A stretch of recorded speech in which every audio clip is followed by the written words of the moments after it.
1987, July of 1987, the company was founded here in Grand Rapids, Michigan. We recruited Mario in to join our company as one of our branches to serve the Muskegon community.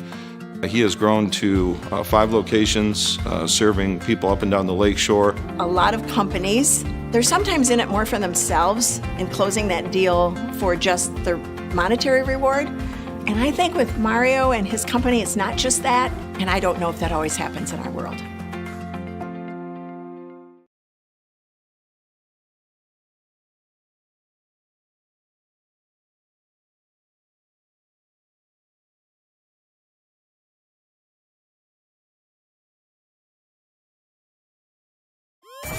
Hello, this is Dmitry, the Russian hacker. Please disregard the following message from CatchMark Technologies. It will make my life easier. Thank you. If you own a business today, that business is exposed to digital risk. Data privacy, compliance, and of course, cyber attack risks are just a few that you may need to manage. If you don't have the staff or internal expertise to help mitigate risks your organization faces, call CatchMark Technologies at 616-384-4616. And this is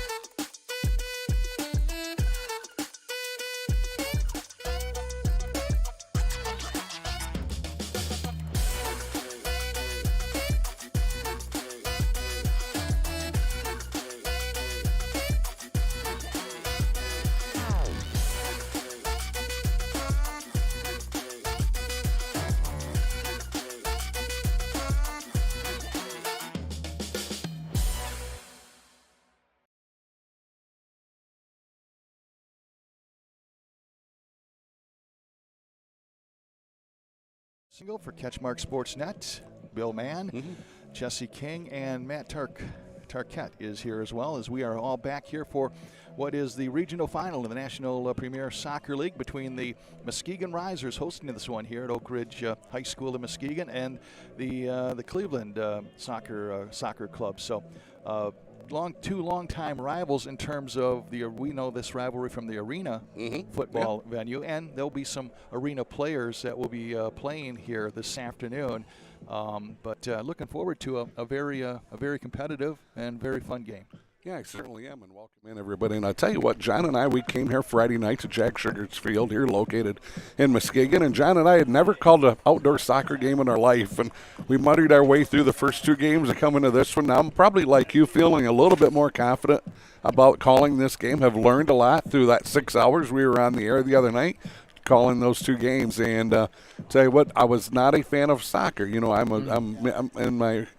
63, so I didn't grow up with soccer. Right. I'm a farm kid, so you grow up with, football, basketball, baseball, that kind of stuff. Contest. Yeah, absolutely. So, for you and I, you were a wrestler. Right. And I played football baseball. For the Big Reds in Muskegon. So we didn't grow up with this. So this past winter, we started calling indoor soccer, kind of fell in love with this. Never called outdoor until, like I said, Friday night. And this is a fun game. I have granddaughters who play soccer, so starting to learn the game. But it's definitely a process learning this game. But certainly I'm really starting to fall in love with this game also. Yeah, it really is. And it's really competitive. And, we talked about, even though the nightcap, the Muskegon Duluth game was a 5-2 game. We talked about a lot of these clubs averaging 2 goals a game. So 2 goals is really, it's almost whoever gets to 2 first has got a decent chance at winning the game. So a lot less scoring, obviously, than arena, but a lot of action. And I'll tell you what, just judging by the comments in the chat room, a lot of Cleveland fans rightfully so proud of their team. And we want to welcome them aboard, and some nice comments there. We do appreciate all you folks bearing with us here as Cal said, muddle our way through our first afternoon here. Yeah, and if you're wondering where Muskegon is, Muskegon's probably halfway between Chicago, maybe Traverse City, somewhere in that region. We're right on the lake shore. We're on the east side of Lake Michigan, literally right on the lake shore. Muskegon was a lumber town. You're a Muskegon native. I am not. Right. Muskegon was a lumber town probably 150, 200 years ago. A very influential man with the last name of Hackley. Charles Hackley, who was a lumber baron. Right. He really helped to build this Muskegon community via lumber. And if you're an outdoorsman, you will definitely be interested in this. there is a river called the Muskegon River that dumps into Lake Michigan here. Muskegon River is a worldwide destination for fishermen. It's a blue ribbon trout, steelhead salmon river. They got great salmon runs in the fall, great trout runs in the spring. Of native trout, you can fish all year here. So if you're a destination fisherman, kind of like what I am, I always travel to go fishing all the time, or at least one trip a year. This is a place you really need to come and check out, the Muskegon River here in Muskegon, Michigan. Great community. How many people live in Muskegon? It used to be like 60,000, but I think it's less than that now, or 100,000 at one time, but I think it's maybe more like 60,000. Yeah. See, Muskegon is one, we're probably over talking about this, and we apologize for that, but yeah, Muskegon is not unlike a lot of other cities. They're made up of there's a Muskegon and there's a lot of suburbs. So when you take into account a Norton Shores, a North Muskegon, a Fruitport, Muskegon Heights, I mean, you build up the population. So yeah, I'd say it's less than 100,000 probably. And like I said, at one time 60,000 came to mind. I don't know if it's quite that big any longer. Okay. Yeah, but just give a general idea of the Muskegon community. Great high school football over here. Yeah. In this region, in this county. Great. This is what Muskegon County is known for, is high school football. John? Well, let's talk about a little bit of soccer here. Let's talk about these Cleveland team. First of all, of course, a great tradition over there. Not only the indoor game where they've for 2 years in a row won the indoor championship. We were witness to that. But they've also won 2 regionals in this league, the National Premier Soccer League, which they've only been in it, or the league's only been around really a couple of years itself. And Cleveland were regional champions back in 2019 and 2021. Muskegon, kind of the new kid on the block. This is their first season, from what I understand, in the National Premier Soccer League, and they are coached by Stuart Collins, and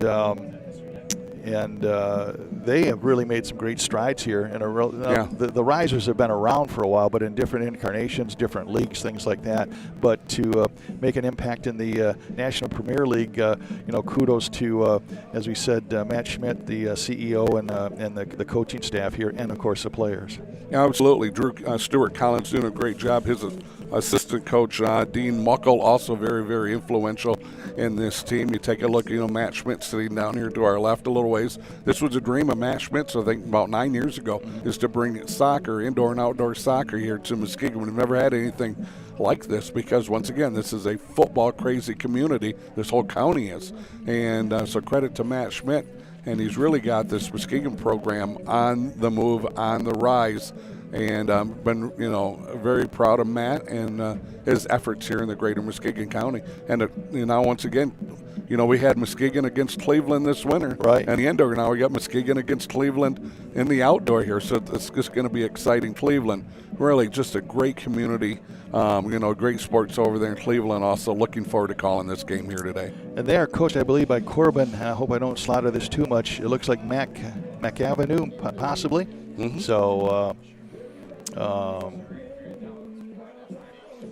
so if you want to take a look at the weather here, if you're curious about the weather here this afternoon, we are cloudy. We've had about 2 inches of rain here last night.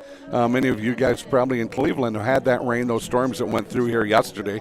For you guys who went through last night, we had those storms go through West Michigan last night, dumped about from 1 to 3 inches of rain on. So we are still cloudy here. It was raining here as of late this morning. Right now the rain has stopped. Look like maybe it stopped here for a little bit, but it's definitely cloudy, which is keeping that sun hit, definitely keeping those temps down a little bit. Low 70s. It is starting a little bit humid. Wind is a little bit out of the west-southwest, but only at about 5 to 8 miles an hour, so wind shouldn't be a factor, John. And Cleveland defeated Med City 2-0 to earn the right to come here to the regional finals, and then Muskegon, after spotting 2 goals early, down 2-0 to Duluth, came back with 5 unanswered goals. And, of course, Vitalis Takawira, or Taka, as we'll probably call him at different times tonight, make it easy on ourselves, that's a nickname, scored 4 of the 5 Muskegon goals. So, yeah, really a great effort. The goaltender was kind of the story here. We got about 40 seconds and we'll go to a break here. But the new goaltender for Muskegon is his last name is Morgan. Yep. Daniel Morgan, and he is just a high school senior, I understand, right? Yeah, just graduated from Holland Christian High School. Right. He was their 3rd string goalie. Their starter got hurt a week ago. The Risers starters, who was having a phenomenal season, and then all of a sudden their 2nd string up goalie, I believe, was unavailable. So you bring a 3rd stringer who hasn't played really at all, and he's a high school goalie, and now you throw him into this great conference, this great tournament, that they have going on. And, yeah, boom, right off the get-go, he lets a goal get past him. Yeah, actually made the stop, but then the attacker was able to get the ball past him into an open net, so that was not the way for him to start. And then kind of a funny goal, the second one, where players had thought that the time had stopped and they kicked that in, so it wasn't really on him. But still, you're a young guy, this is your first pro game, and all of a sudden you look up and within, 6-7 minutes, you're down 2-0. And as we said, 2 goals in an outdoor soccer game is huge. It certainly is, but credit young Daniel Morgan. He regrouped. I'm sure that halftime his players, coaches got him calmed down, and he played excellent the rest of the way. All right, we're going to take a timeout and come back with the start of this game. We're about 4 minutes away from kickoff here at Oakridge High School. That would be Russell Erickson Stadium, Jack Sugar's field. Mm-hmm. We'll take a break. You're watching all of this on CatchMark SportsNet. I'm Billy D with CatchMark Technologies, and this is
And we're back here at Oakridge High School, Muskegon, Michigan. John Russell along with Cal Van Single, the CatchMark SportsNet crew here. National Premier Soccer League Championship, or actually the regional final here. And looking forward to a great game between Cleveland and Muskegon. A bit of a kind of a seismic. Seismic? Yeah. Did you fall down? Well, Jacksonville came in the number 1 ranked team in the nation, right? Well, they wind up losing to Tulsa, where I believe the score was 2-0. So Tulsa beats Jacksonville. So now your number 1 seeded team or number 1 rated team goes to Muskegon, who was rated number 2. They bump up to number 1. I believe Cleveland came in, and I could be wrong on this, but I think I saw something where they were like 23rd ranked. Now, you would think when you're looking at the seedings and Muskegon being number 2 and now number 1, virtue of the defeat by Jacksonville, you would think that would mean something, and it certainly does.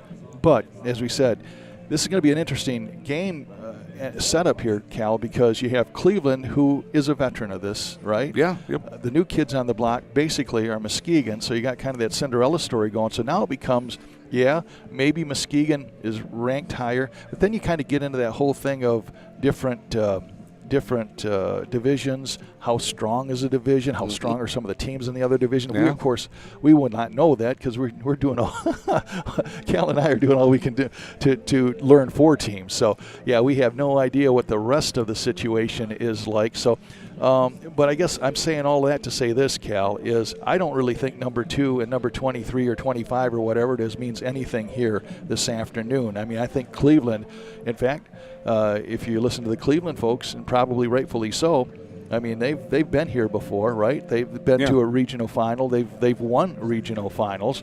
Muskegon, this is kind of new kids on the block, and we always talk about this when we do our high school football. The team that's been here year after year after year, as opposed to the team that kind of catches lightning in a bottle. And by that, we certainly don't mean to disrespect Muskegon, because they are building something here, but you can't beat experience, can you, Cal? No, you certainly can't. And but John, as you both know, as we both know, in playoff action, you just never know what's going to happen. Right. Like you said, someone catches fire, they get a hot hand, they get moving quickly here.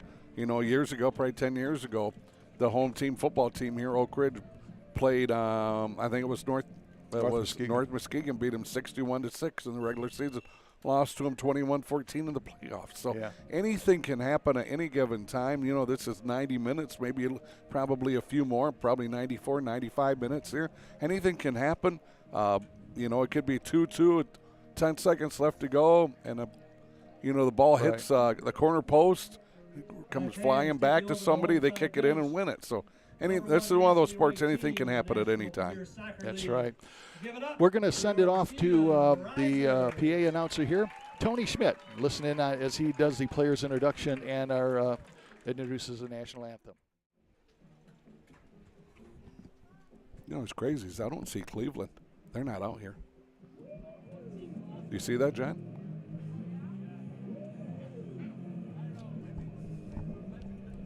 Yeah, I think we've got to wait here for Cleveland to come out of their locker room, as they are not here. They were here. They were here. Yeah, they were all warmed up and went back in the locker room. Maybe a little bit of gamesmanship. One of those things of making somebody wait for you a little bit. I doubt they're taking a nap. Yeah. But I don't even see them walking, and they're way back. They're over in the high school, so I don't know if they've lost track of time or what's going on. But they're not here. They're here. But they're not here. Exactly. Well, it gives me an opportunity to talk about, I think what's going to be interesting here is you have a veteran goaltender for Cleveland, Connor Cable. Certainly capable, certainly among the best in the area. And then you have the young man that's going to be manning the nets for Muskegon. As we said, a high school senior. He was not even a professional soccer player until, a day and a half ago or whatever it was. Got called in on an emergency, and we're talking, of course, of Daniel Morgan. And to his credit, after kind of a shaky start, he was able to solidify the goal, the goaltending part of Muskegon, and Muskegon was able to get some offense. But you wonder, again, gets back to that experience, non-experience. Is the kid's jitters kind of gone here? He's got a game under his belt. I'm sure he's not as jittery as he was, Saturday. Correct. But still, as when you're talking your back line and, Connor Cable, who's definitely been here before, if you had a check mark, just, again, not knowing a whole lot, if you had a check mark, you probably would have to check Connor Cable, as the advantage goes to him, right? Yeah, absolutely. Friday night, Daniel Morgan has that ball get by him right away at about the 2-minute mark, and you're 17 years old. You're playing semi-pro soccer all of a sudden. What in the world are you thinking when you quickly go down 1-0? And credit to Daniel Morgan and the coaches, the players, they rallied behind him. Right. And after the second one went in, which was kind of a fluke thing, but I tell you what, after that, he played some great, he was a great keeper for them and played really well. Kept them in the game until the Risers offense got going. When it got going, then they took off. And he played a great game thereafter. So I'm with you. He might still have some butterflies, but they're not going to be near as big as what they were Friday night at 7:30 when they kicked off against Minnesota. Exactly. And the weather, as we said, a big thunderstorm overnight. It actually rained until, probably 10, 11 o'clock around this area. Obviously, the field is a field turf, so that absorbs the water very well, or it's not an issue of a field condition, so that's a good thing. We don't have a clear day. We still got some heavy air, kind of the humidity, and got a little bit of wind here. But it is going to be kind of even though the sun's not beating down on the players, it's still going to be kind of a warm, muggy day. Yeah, so that's going to play a factor as well. Certainly is. I think I was on the way here was in the low 70s, but I tell you what, it was starting to heat up a little bit. If the sun comes out, it's going to get really hot. But right now we have full cloud cover, and wind once again 5 to 8 out of the west-southwest. There's your weather. There's your weather report. I like it. We will head it back to Tony Schmidt now. Starting lineups in the National Anthem.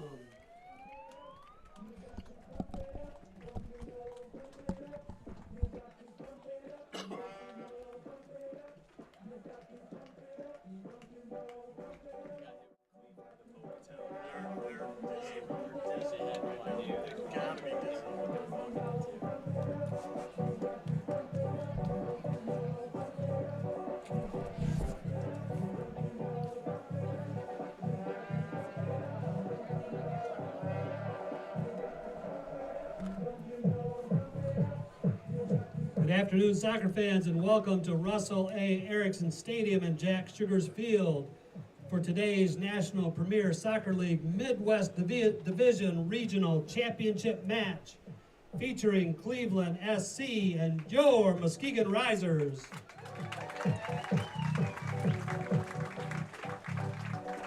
Here are today's starting lineups. First for Cleveland. In goal, keeper Connor Cable. Number 9, Vincent Bell. Number 17, Chris Brennan. Number 2, Boban Kancher. Number 16, Chris Saveco. Number 25, Connor Hollett. Number 23, Ben Rizko. Number 24, Dakota Jonke. Number 21, Daniel Koniarczyk. Number 8, Alec Naguki. Number 10, Giannis Schmidt. And number 22, Daniel Tregensen. Cleveland is coached by head coach Vlad Murasan, assisted by coaches Stephen Trudick, Sam Seibert, and Marko Vazdenvik.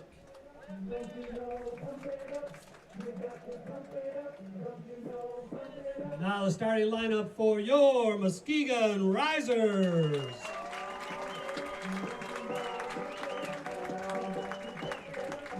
In goal, keeper Daniel Morgan. Number 21, Giuseppe Baroni. Number 2, Captain Elliot Bentley. Number 88, Lido Esquivel. Number 8, Adam Hansen. Number 14, Michael Howell. Number 11, TJ Ifaturati.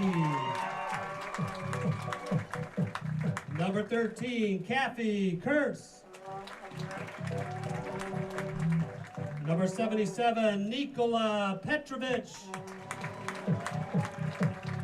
Number 3, Cameron Power. And number 23, Vitalis Takawira. The Risers are coached by head coach Stuart Collins, assisted by coach Dean Muckle.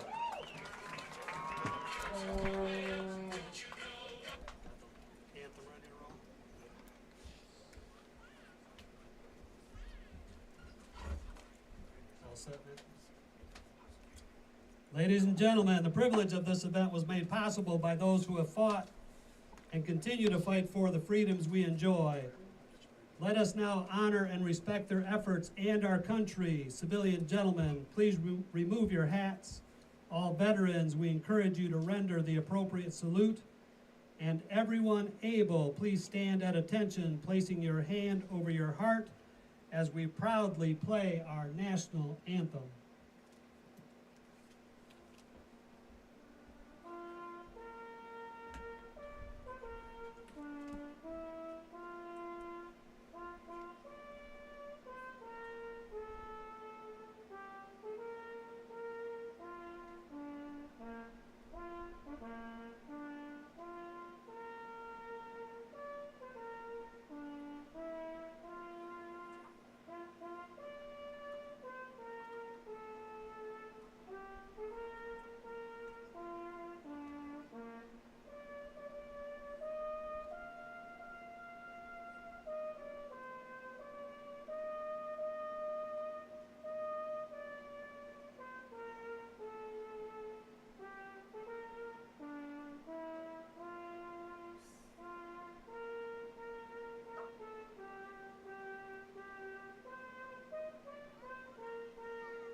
Sir, play ball.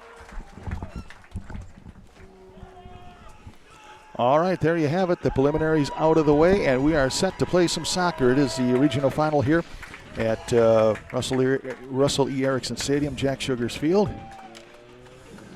And are you ready, big boy? As ready as I'm going to get. Very excited about this one. And Muskegon, now that they are the number one seed, or ranked number one due to the, in case you missed it, the loss of Jacksonville to Tulsa, they would host throughout if they continue to win. And that's a big if. As the situation goes, the higher the seed, the more you could actually have an opportunity to host. So we will see what happens with that.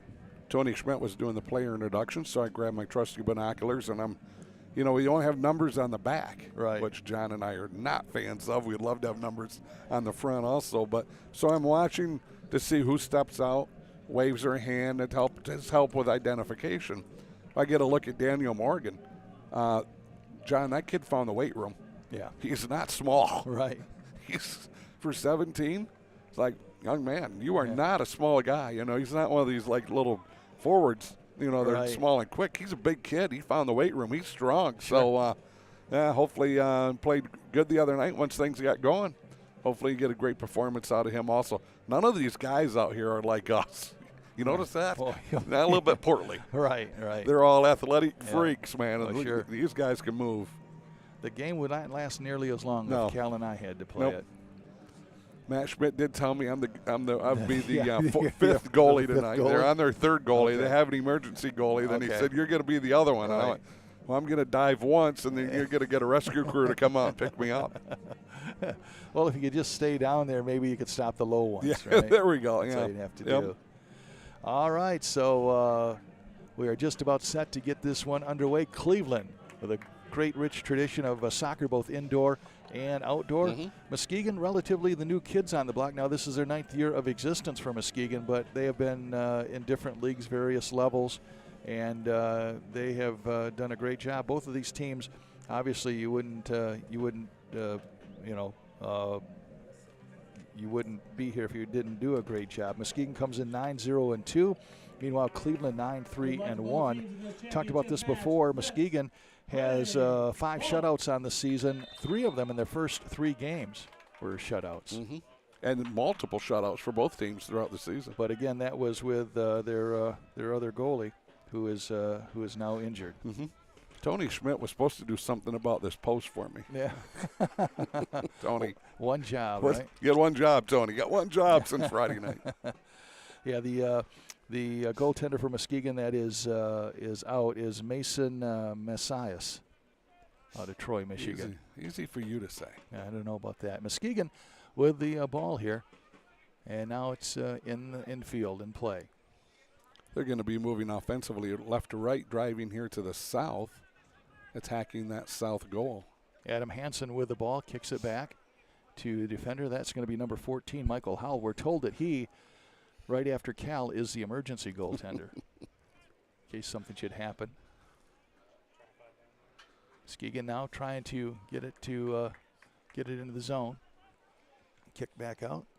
Nobody really advancing it past the 20 out of this so far, just quickly into this. Just a minute in has been played between the 20s. Both teams trying to figure each other team out here a little bit, offensively, defensively. What's your strength? What's your weakness?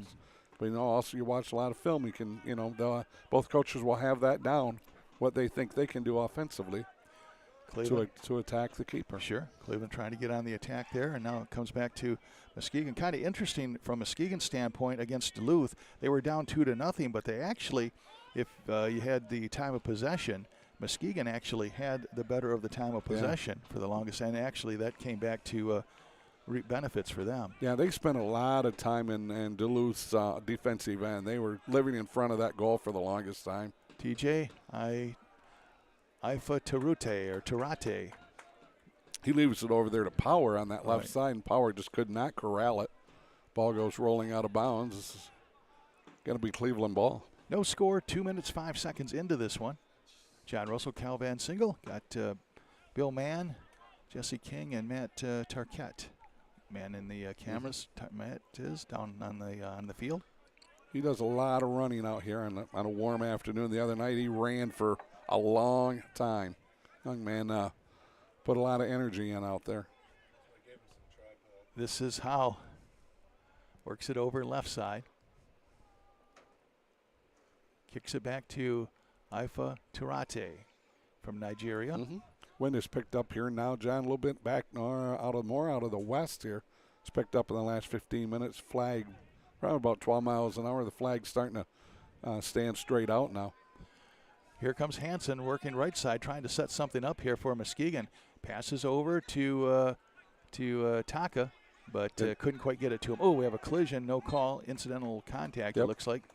And player down, but not out. With you, not out. There's certainly, I think it is, once again, incidental contact. I believe that's Giannis Schmidt. Gets up slowly, but gets up. Shoes are kind of an orangish gold color, it looks like. All right, see what Cleveland can do here. This is going to be Alec Naguki. Kicks it into the Muskegon zone. And they wind up, got a battle for it going on, and it's going to be Cleveland's ball. This is stolen away. That is one of their veterans, Vinny Bell. 4-on-5 here as the Risers get across midfield. This is Baroni kicking it over here to Ifatarate, right? A.K.A. TJ. All right, gets it to Baroni. Baroni midfield. Going to kick it behind. Oh, a little back kick. Tries to get it over back to Baroni, who kicks it over the middle. A header there, and it's going to go out of bounds. A header by number 2. That was Elliot Bentley. Nice idea, that pass. That kick pass to him was just a little bit high. And Bentley tried to do the header kind of at the top of his jump. Good effort. Nice try. Just could not quite get, the ball, head and everything. They got to meet in the right position. It didn't quite happen. And the veteran goalkeeper, Connor Cable, surveys the field. Boots it out. All the way into Muskegon's end. Header by Hansen back into the Cleveland zone. This is Taka working for it. For Muskegon, that is Takawira had 4 goals in there, 4 of the 5. Cleveland across midfield. And the ball goes out of bounds. So still Cleveland ball. 4:53 in, no score. The winner will be the regional champion. If Muskegon wins, they would play right back here next Saturday. If Cleveland wins, we know that would not happen here in Muskegon. Kind of a slow starting game, but Cleveland on the move. Taken away, though, and Muskegon trying to come back. Another turnover. Baroni works it over right side. Goes out of bounds. It's going to be Cleveland ball. Turnover by the Risers. Another fairly decent crowd here. A lot of a pretty good contingent from Cleveland. They obviously love their team, and they travel pretty well. I mean, it's certainly not around the, down the corner from Cleveland to Muskegon, that's for sure. No, nice to see them, Cleveland, have that nice turnout of fans. Right. This is, looks like Kurtz. Kurtz, oh man, good work by him to try to keep possession, but coming back now is Cleveland. Got it over to Vinny Bell, and Bell got now battle for it, and this looks like it's going to be number 21. That's going to be Connor Zurich. Turnover, another turnover. Right. Ooh, another collision, and this is going to be a foul. Baroni taking the legs up from yellow. Under. Did he get a card? I'm not sure. Did he get a card for that? Yeah, yellow card. Yeah, he held it up. But now the main concern for Cleveland is Svetko, Chris Svetko, on the field, and he is not getting up. Mercy Health trainer on the way out there. Soccer's one of those games that's different than football. Football, a guy goes down, lays it there a little bit. Normally trainers are on the run. Soccer guys goes down, flops around a few times, trainer jogs halfway out, and then they just pop up and like, I'm okay. Right. Although it doesn't look like Svetko is popping up. He is holding his right. Let me get a look at binoculars here. I think he's holding his right ankle. It's his right leg. High ankle, thigh. Biology lesson by Cal. Yeah. Baroni comes over, and was Baroni the one that was involved with the contact? Yeah, he took his legs out from underneath him. And Baroni comes over. Good show of sportsmanship. So like, hey, dude, I didn't mean no harm. Reaches out his hand, and Svetko accepts it. You know what? Looks like Svetko's going to stay out there. These guys are tough. You and I would have been going Aeromed. Well, yeah. Aeromed, land the helicopter. Play with really no padding. Yeah. All right, Chris Svetko, a veteran of, we were talking about the indoor championship teams. Certainly a veteran of those campaigns. Cleveland with the ball. This will be Chris Brennan. He was impressive on Friday night. He had a great game. Long kick as they kick it back out of there. Risers doing. They're going to make Cleveland reset. So the goalie gets a little bit involved with the long kick. And Cable. Then the header. Then another header. Nobody probably roams as much as the other Cleveland goalie in indoor, Musa, right? Yeah. Man, he was almost an extra attacker out there all the time. I tell you who can just do the splits like nothing. That's Baroni out there. Baroni? Baroni. Yeah, he just dives all over the place, reckless abandon with his body. Tarati gets the ball back, and now he's overworking the right side. Reverse kick to Hansen, and intercepted by Cleveland. And coming back now is Chris Brennan. Oh, nice pass. He's going to have to hustle to catch up to it. Tries to get it up to the veteran, Vinny Bell. Yeah. And over there, number Taka, I believe, with the takeaway. Here comes Hansen. Hansen trying to work it to Tarati. Ritzko there, right there, though, to steal it away. Cleveland still with the ball.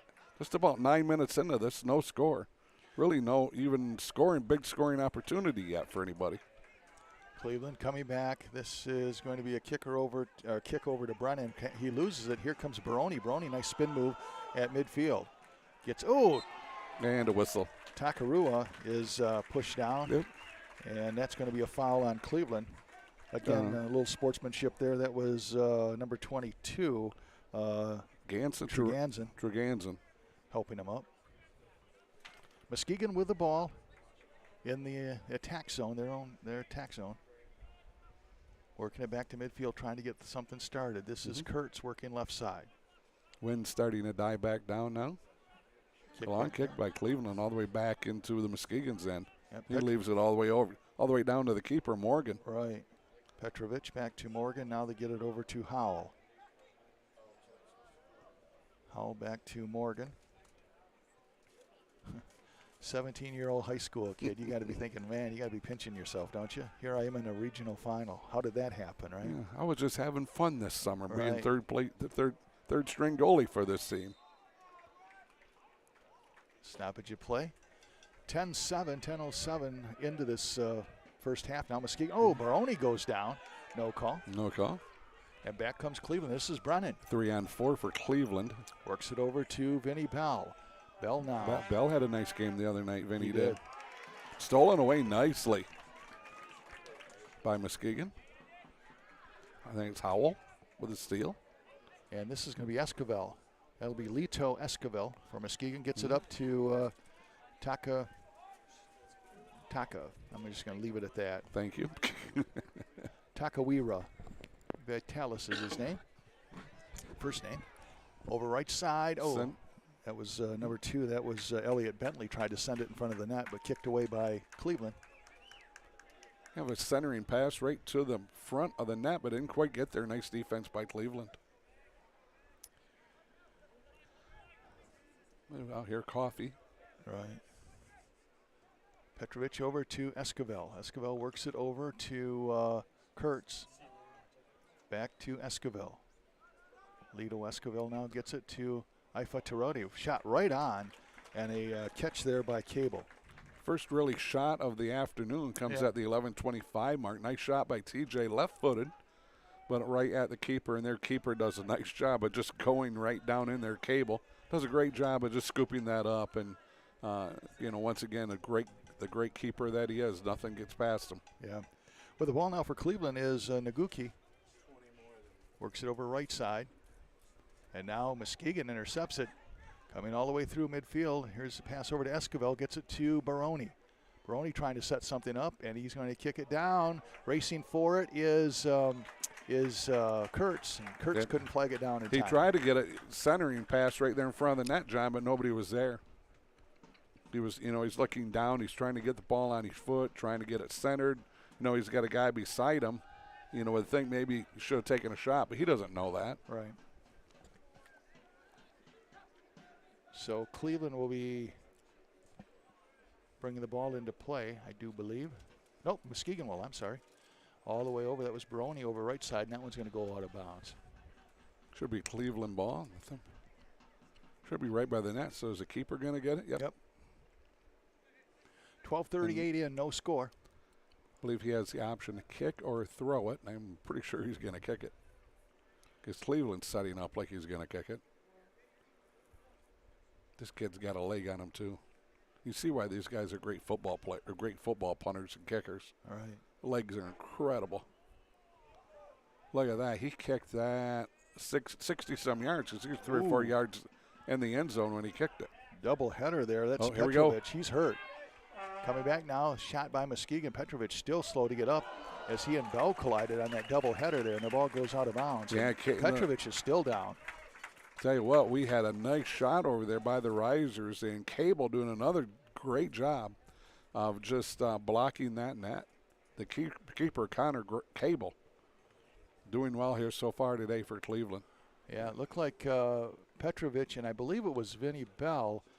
The ball was coming in, and they both, I call it the double header, they both kind of hit it, but apparently maybe Bell got a piece, obviously, of Petrovic, and Petrovic is slow to get up. Now he's getting the help up. And yeah, you would think that would be with everybody being hinky about concussions now. The official, he didn't want to come out. The official goes sideline. Yeah. So you're at that point, you have no choice. So now the training crew will ask him. They'll hold up fingers and see. The sad part about diagnosing a concussion for Cal was even when they held up the fingers and he was perfectly fine, they weren't really sure. I had no clue. He would still not pass the concussion protocol. I was waiting for you to be behind me, helping me. It's 1. It's 2. 14:30. Trainer here from Mercy Health Sports. Mercy Health, a big, large hospital here in the Muskegon region. Turn out incredible trainers.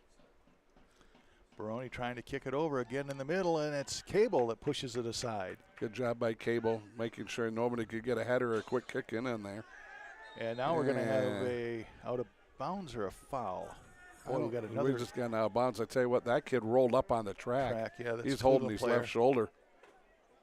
Cleveland player flat on his back right now. So this has become a game of attrition. And he's fine, and he's up, and he's looking to see who hit him. Right. Get the number of that train, right? Yeah. I believe that's number 22. I think that's Truganzen. One thing about these soccer fields, they're on football, as everybody knows, they're played on regular football field. You are not that. If it's a regular football field, And like where they have the 8-lane track here, you're not that far away from the track, so it's easy to, with a collision, to go roll up on that track. Well, plus I'm thinking that the track is actually the out of bounds because they still play quite a bit. The black line. Oh, yeah, I guess I should have known that. Yeah, I did see that. That's okay. I like to say something like that just so we can be important there, Cal. Long kick Good by job. Morgan again. Oh, Petrovic is back in there with another header. Ooh. Didn't learn the first time, right?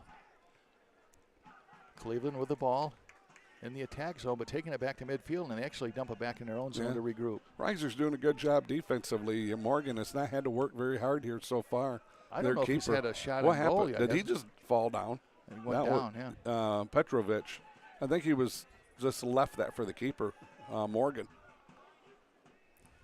Bringing the ball upfield now is number 13. That's Kathy Kurtz. Almost stolen away there by Cleveland. No call. Risers still with the ball. Actually, it was a call. They're going to say a foul on Cleveland. Oh. Boy, this official setting the tone early. It looked like number 10, Janis Schmidt, was saying something, and the official again very politely said, hey, don't want to really hear it. Nope. Set the tone early. Had that female official here. She wasn't taking any stuff, was No, she? she was not. She did a good job. You had a bunch of alpha males out there, and that's what most of these guys are. Alpha males are superior athletes. Taco almost gets it in. Now it's Esquivel trying to save it. He does, gets it to Howell. Howell for Muskegon at midfield to Lito Esquivel. And Lito kicks it, tries to get it. Oh, nice header block there by number 2. That's Boban Kanchar. Tell you what, the Risers doing a really good job. They've had a lot of action on their end, in the Cleveland defensive end. The bulk of this game so far, 17 minutes in, has been played down here on this Cleveland defensive end, or the attacking zone, I believe it's called. This is Howell getting it over here to Ifa Tarate. And now it comes back over here. Cleveland working for Nice slide. That's no call. And it's going to be high. Another header by Petrovic. There's a call there for something. Going to be. Looks like against Muskegon. Yeah, Cleveland ball. At about the 45. At about their 45. 18 minutes in, no score. Still cloudy here. Wind still out of the west-southwest. Still humid. Tiganzen put it in play. Now it's over the far side there. And it's going to come back to Naguki. To Tiganzen. Tiganzen for Cleveland. Works it over here. Left side to Briscoe. Stolen away by Hansen. Adam Hansen with it. Got a man on his both sides. Come down to their leading scorer, Muskegon's leading scorer, Taka. And Taka runs in. And collision there, no call. And now stolen away again. Yep. And the ball goes out of bounds. A little bit of talking going out there between Coffey and number 10 for them, Schmidt. Janice Schmidt? Probably Giannis. No, Giannis. I'm sorry, Giannis. I just seen the J and I thought of Janice. But you're right, Giannis. This is Baroni battling for it. Comes away to Ifa Tarate. Oh, centering pass. Didn't quite get there, though. No. Comes back now, and this is Cleveland with it, trying to bring it upfield. Nice centering pass. Would have been the Taka, but just couldn't quite get control of it. And it comes back to Muskegon at midfield. I believe that is Elliot Bentley. Cleveland here with some turnovers. Once they control the ball, they're having a hard time getting attack. They're getting offensive sets going and hitting that attacking zone here. Get it over to Schmidt. Comes free, and Muskegon takes it back. Howell with it. He's going to dump it into Muskegon zone to Baroni. Then kick to Taka. Taka is coming out as a goaltender. That's Cable. Easy play to defend there. Taka just could not get much on it. Almost 20 minutes in this first half. Play 45 minutes, and then they have the extra time they add in. Yeah, so far there won't be. I don't think there'll be much extra time added into this one. Not too much. There was not a couple so far of injuries in the first half. Yeah. Oh wow! All the way up to Schmidt. Had to come back for it. Yeah, Cable with the long kick. Schmidt pushed down. He's trying to politic for a penalty, and I think he might have got the official's ear there, and there will be a penalty, it looks like, against Muskegon. So, see, it does pay sometimes to say something, right? Yeah, that is true. And other times not. And other times not. Yes. So Cleveland's going to have the ball on their attacking end, kicking from about the, 28-yard line. Yeah. It's going to be Hansen. Or, I'm sorry, Chris Brennan. Well, everybody set up to the right. Looks like they're going to try it. Yeah, and then stolen away. Header by Petrovic gets it back. This is Svetko. Cleveland had a play in there, but Muskegon doing a nice job with his steal. Konzorik. Well, I tell you what, you got to be frustrated when you're a coach. You have the ball at the 28-yard line, and you got to turn around and send it all the way back to your keeper and reset. Any coach would be frustrated. Comes up now to number 17. That's Brennan. Brennan going against a couple. Oh, nice slide undercut there by Muskegon's Howell, I believe. Yeah, it was really nice play, and it was not a penalty. Timed it perfectly. Nice pass. Brony up to Taka. Taka with 4 goals the other night. Their leading scorer with 13 on the season. Taka, fancy footwork. Oh, nice defensive play there by number 2, Concher, the captain. I tell you what, Boban Concher, man, nice defensive play. Read that play perfectly from a defensive position and made a great play for Cleveland. For the second time, Petrovic slowed getting up for Muskegon. This is Taka with it. Feeds it over left side to Baroni. Baroni gets it down to number 3. That is Cameron Power. Cameron trying to follow the ball, and he and Boban going at it. Tregeezen done a nice job in there also, sliding in there, kicking that ball out. Now we got a yellow card. On who? I'm thinking that's on Schmidt. Boy, Schmidt and that official have had kind of a running dialogue going most of the game here. You're not going to win those. You're just not going to win those arguments. No. So it's best not to have them. Vinny Bell comes in. He's kind of the elder statesman, so a lot of respect for him. So they allow him to do the talking a little bit, figuring that they're not going to jump all over him. Nope. And you do it respectfully. You can have conversations with officials. Right. This is Esquivel. Esquivel working it up. It's too far for Taco, but right over there is Bentley. No, that's Power. I'm sorry. And Hansen doing a good job trying to run that one down there. 23-11 into this first half. No score. It is the regional final. We've really only had one good hard shot on goal, and that was by Muskegon. Yeah, the right-on shot there, right?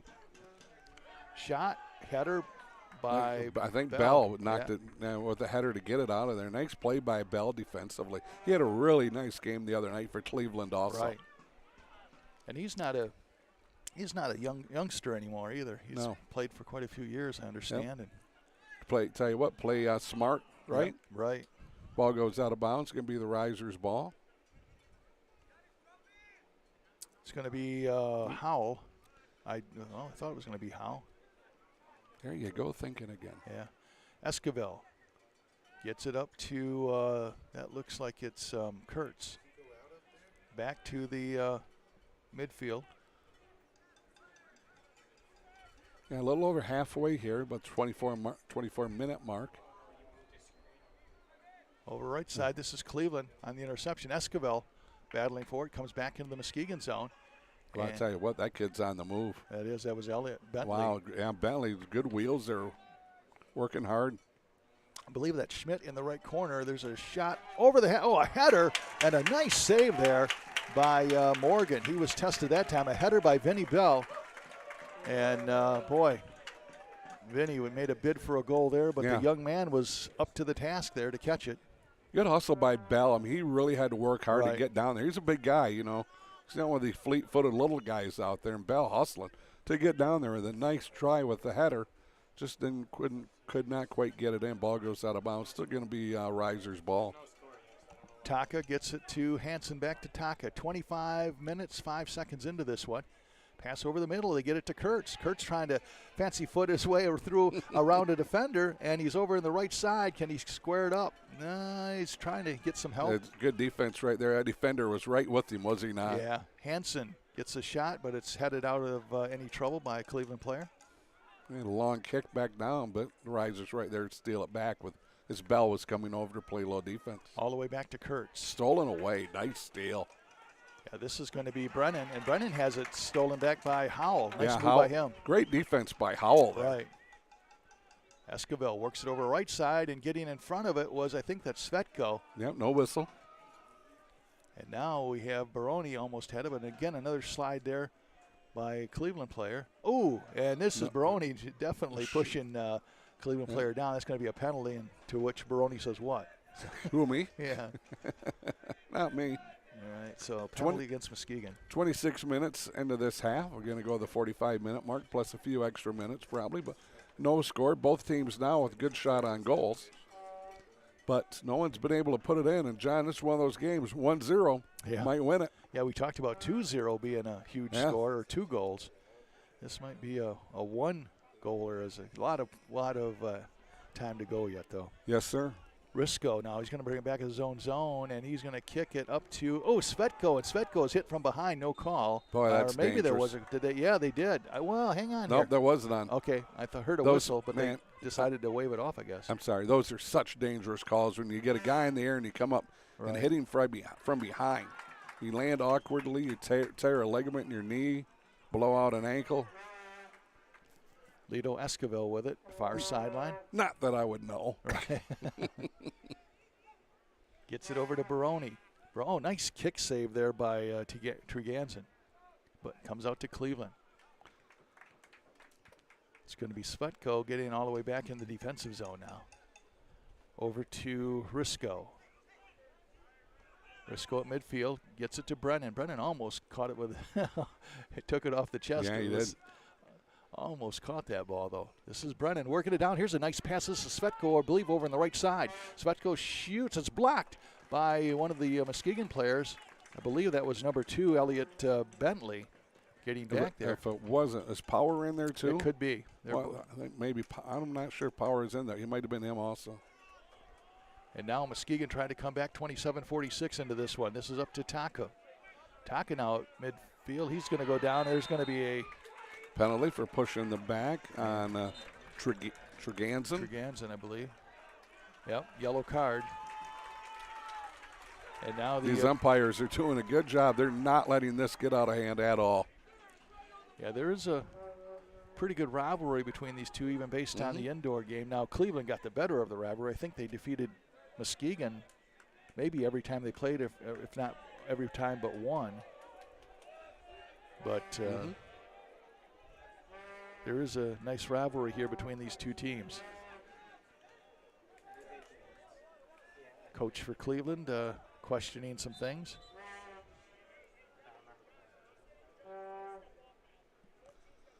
And we are going. We got some subs. Oh, we got a guy down way over here. Oh yeah, Muskegon That's what's player. taking so long. Yeah, he is again grabbing an ankle. Ankles must be the injury of choice. Oh yeah. In soccer. Oh, he's got a cramp. Oh, I thought he was. He was. I thought he was rubbing his other leg. He was grabbing his left ankle. He's got a cramp in his right leg. Yeah. I don't know who hurts more. Right. I'm guessing right now the cramp is winning out. 29-15 and counting. This will add to the extra time. Just going to say that. My wife always tells me, how come you don't know what I'm thinking? You always know what John's thinking. I think I've been with him longer. Well, I'm a lot less complicated. Yeah. Yes, there's a lot less to have to go through. Yeah. Actually, I you guess jinxed us, Cal. You were saying there's not been a lot of stoppage here. So every time you say something like that, you know what that sets up, don't you? Oh, yeah. It sets up for delays. Yes. Was. Any idea who that is? I can't. Again, the numbers aren't on the front, so I can't really. No, I don't. Come off. Sometimes we identify guys by shoes, a sleeve, haircut. Actually, in soccer, you could probably use the face, but we still don't know him well enough. Yeah, and I don't think, at first I thought it was Howell, but I don't think it's him. No. Because they just did sub a few minutes. Howell's right here in front. Right. They subbed here just a few moments ago. So sometimes guys come in and You just don't see them. We got to get with these guys and say, okay, when you get up, you got to flip right around. Oh, that's going to be number 3. That's going to be Cameron Power. You got to get right up and you got to flip your back to us there. Yes. That's what you got to do. All right, Adam Hansen now getting set to put in a play for Muskegon. 30-48 played in this first half. No score. Now, we've talked about football teams. We follow a lot of different football teams. We've joked about we're only going to do these 2 teams because they have the easiest uniforms to find the number. Right. Now, teams now go to white on white with just a little bit of trim or colored trim. Or camo. Yeah, that's the latest trend. Ugh, they're brutal to try to figure out who's got the ball. Baroni now gets it back to Howell. Howell works it to Petrovich in the Muskegon zone. Works over right side. That is going to be to number 2. That's Bentley. Back to Bentley. It's there. Howell's down here wide open. Kind of wants the ball, but and a lot of room in front of there it goes. He's going to get it. Be careful what you ask for, right? Mm-hmm. Gets it up to, this is Kurtz. Risers trying to get something going. It's on their 4th pass, now 5. Got to start attacking their keeper, though. This is Hansen getting it down to Taco. And goes out of bounds. Should be Cleveland ball. It's a good offensive set that time for the Risers. Just we got to give Cleveland credit defensively, too. They let them get down there, but then when they got close, they shut the door. 32 minutes, 5 seconds counting here in this first half, playing up to 45, and then the extra time will be factored in. When we're talking shutout, nobody scored, very few shots on goal. Yeah, both teams had one decent scoring opportunity. Yeah, the header over here by Bell on Morgan, and then I forgot who took the shot, but was right on for Muskegon. I mean, it wasn't a. I think it was Taka. Could have been, yeah. I mean, point blank. And here comes Ifatarate. Gets it to Taka. Taka kicking it down, and this is Cable going to watch it go out of bounds. Cable doing a nice job because he was in that center of that net there, and he had to hustle over there to his left. If that would have been more to the ball, it would have been centered more to the left. It might have snuck in, but Cable also hustling over there. In case you missed it, the top-seeded or number 1 team, Jacksonville, went down to defeat to Tulsa, so that's kind of shaking up the standings a little bit. And now that makes Muskegon the number 1 seed. So they are in the driver's seat as far as that goes. And now we have that double header again by Vinny Bell and Petrovich. It did not work so well for Petrovich the first time around. Push down, and it's going to be a foul on Hansen as going down is Treganzen.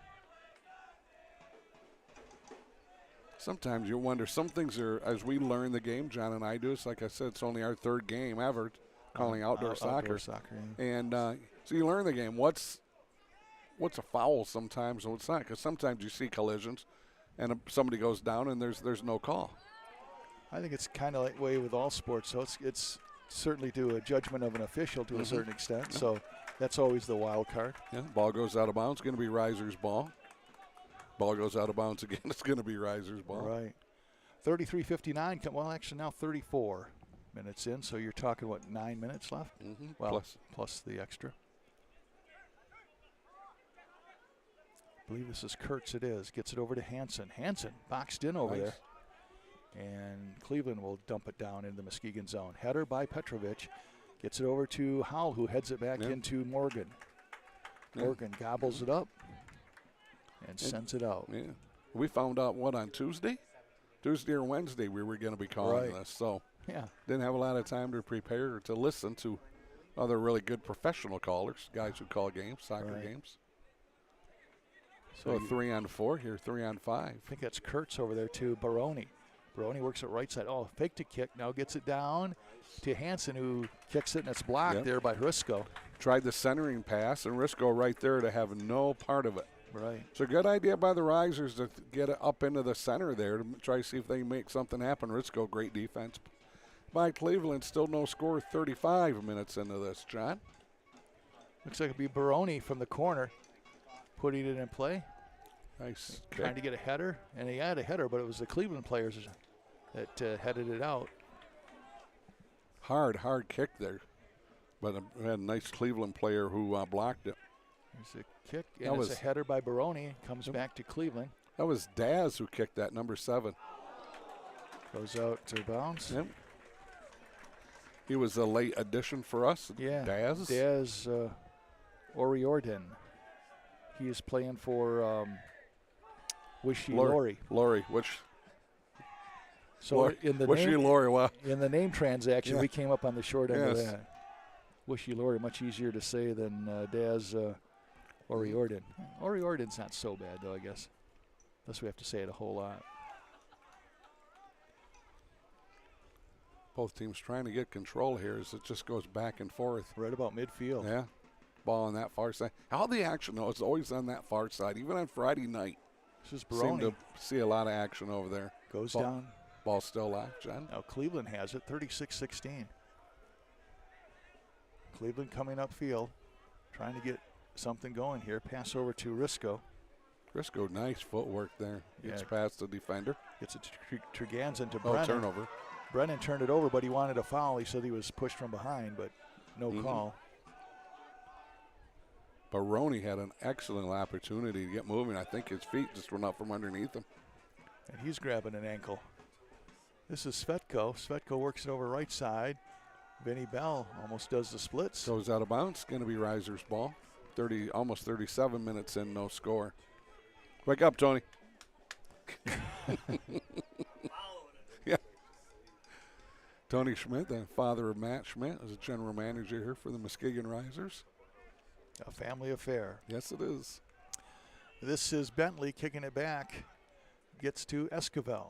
Lito Esquivel works it over to Ifatarate to Hansen. Back to Ifatarate. TJ. And this is Bell. Bell works it over to Schmidt. Schmidt brings it up, kicks it down. It's going to go right on. Well, maybe not. Schmidt's going to come back and he'll just stop it and kick it back out.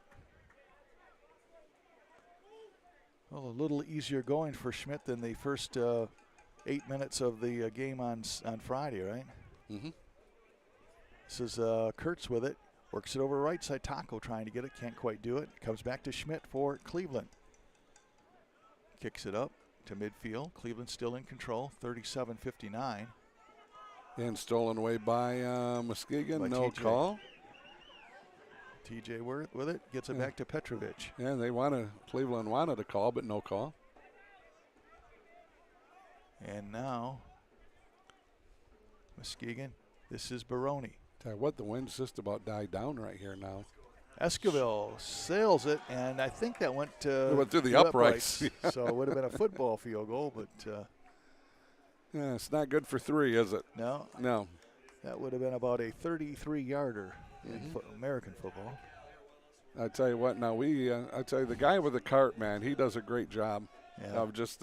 He goes, I'm not going to run after this. I'm going to get on the golf cart.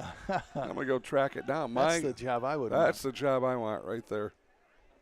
And then I want to race golf carts. You know, me being a farmer, you got to run. You know, if you're going to go fast, right? Right. This is Risco. Good defense right there by Baroni. Gets it down to Naguki. Almost stolen away by. Nice kick. And it's going to come back, and Cable's going to just watch it go out of bounds. Tell you what, just about 30 seconds ago was a night. Taka almost got a steal. Now would have left him wide open for a one-on-one with the keeper, Cable. Cable with it, 39-28 into this one.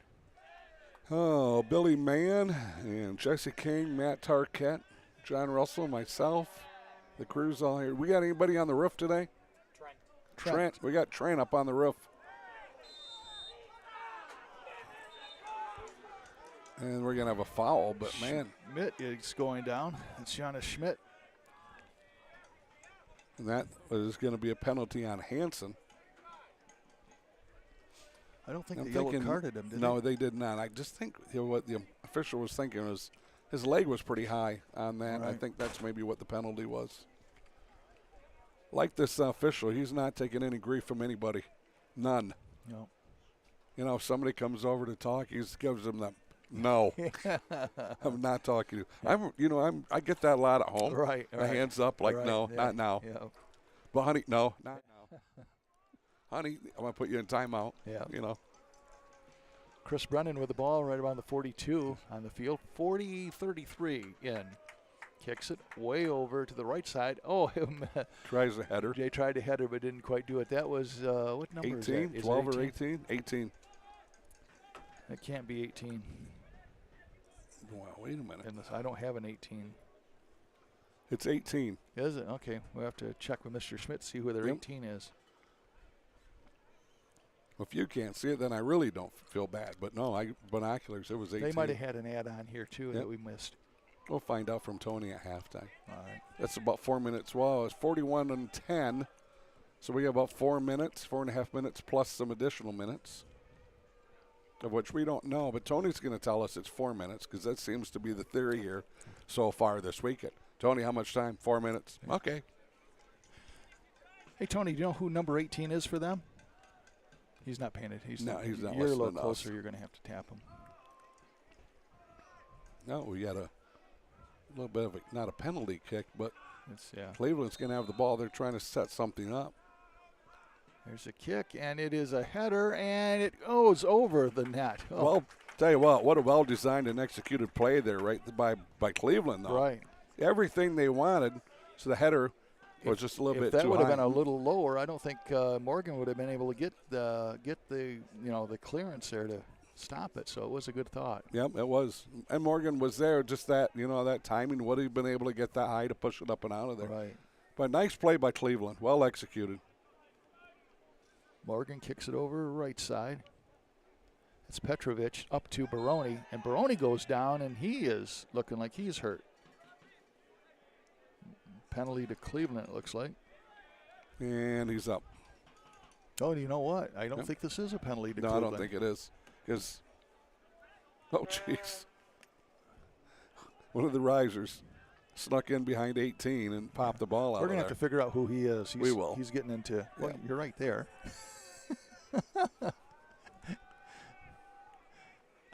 I'll find out.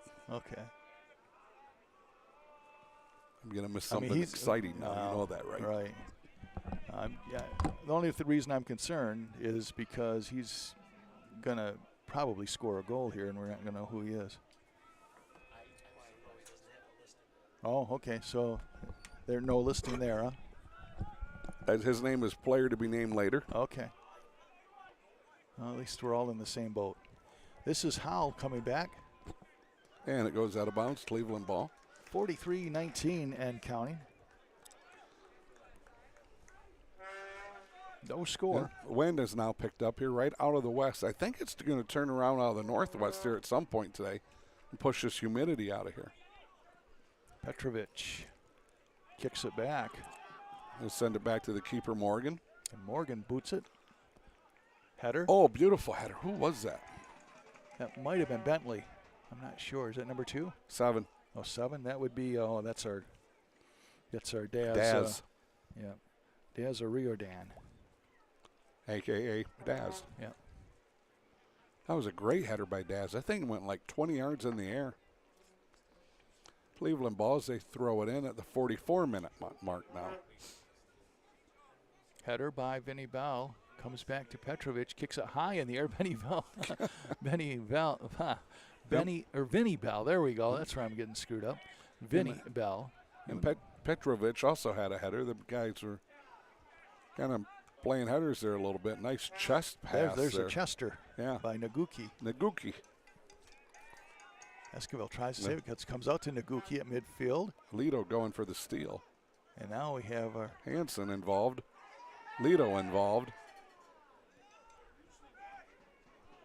44-44. This game's been not anymore. For a minute, this game was played between the 40s there. Right. So closing in on 45 minutes. And then the extra time will be mixed in here. This is Cleveland streaking down the right side. Oh, he's got a header steam. Tell you what, he's moving. And he's got our infamous number 18 going to the net. You watch, he's going to score the goal. 16. Is it 16? That was Shevchenko. No. That was Svetko over there on the other side. Coming down the sideline. But they had 18 break into the breaking to the goal. Gotcha. Strecko was on the move, was he not? Wow. He'll be player of the game, you watch. Oh, yeah. Tony's trying to find out for us who he is. All right, so we're at the 45-minute mark now. So the added time has come into play. Kick from the corner, header, and another header by Muskegon to knock it out. I believe that was Kurtz. Yes. Nope, yes, Kurtz. Nope, yes. Corner kick, not quite from the corner, way over the net. So we're plus 45, still underway here. Risers with the ball. See if they can get one last rush here. Yeah, no score. I don't think it's going to be a lot of time, but. Regional final, National Premier Soccer League regional final. Muskegon now top seed with the virtue of Jacksonville going down to defeat to Tulsa. Number 1 ranking now as far as the playoffs go. So they could host throughout if they stay alive. Only thing they got to do is win, right? Yeah, that is true. Cable, the keeper here from Cleveland, sends it way back down. The defensive end here for the Risers. Baroni kicks it up to Kurtz, who gets it back to Baroni.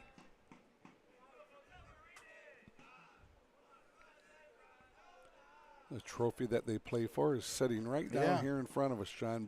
Beautiful silver trophy. Do we have a halftime guest? Nope. No? Okay. I'd like to get the Cleveland owner, but haven't been able to do that. But kind of neat to do that. And this is Hansen kicking it. It's going to go far to the right side. Hansen, I'm sorry. Go ahead. No, I'm done. Hansen with a nice kick with the left foot. Got kind of cornered that, got it right in midfield and sent it. And, kind of a little bit too high, then it sailed and tailed off to the right. It's got to be plus about 3 minutes here, I would imagine. So we will see. Can't be that much time left, I would think. Another beautiful kick here by Cable, the keeper for Cleveland. Petrovic header, but it comes back Cleveland with the ball now. This is Risco. Gets it up over here eventually to Bell. Oh, nice steal by Hansen. Coming away with a Schmidt, now to Bell. Bell kicks it over here. Number 18 gets it back underneath, and that's going to be flagged down by Petrovic. Yeah. Number 18 there did not get a good centering pass at all. And our apologies, but he has not made a roster, so I'm assuming it's one of the regular players, but maybe switched to roster or switched to number. We'll see. Maybe we can find out here at halftime. And that is, well, it's halftime now, right? So the first half comes to the end, and we have played to a stalemate, 0-0 for Cleveland, 0 for Cleveland, 0 for Muskegon. We will take a, we don't have to do a scoring summary. No, we do not. We will take a timeout and come back, set the stage for the second half, and maybe take a break ourselves unless we can get a guest. You're watching National Premier Soccer League regional final action here on CatchMark SportsNet. Mortgage, we started 1987, July of 1987. The company was founded here in Grand Rapids, Michigan. We recruited Mario in to join our company as one of our branches to serve the Muskegon community.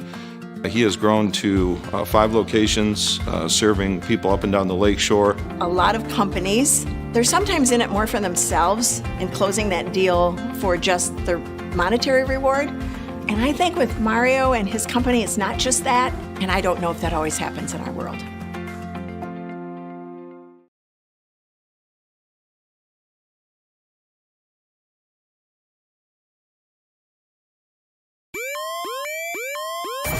Hello, this is Dmitry, the Russian hacker.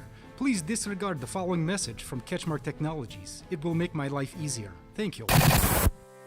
If you own a business today, that business is exposed to digital risk. Data privacy, compliance, and of course, cyber attack risks are just a few that you may need to manage. If you don't have the staff or internal expertise to help mitigate risks your organization faces, call CatchMark Technologies at 616-384-4616.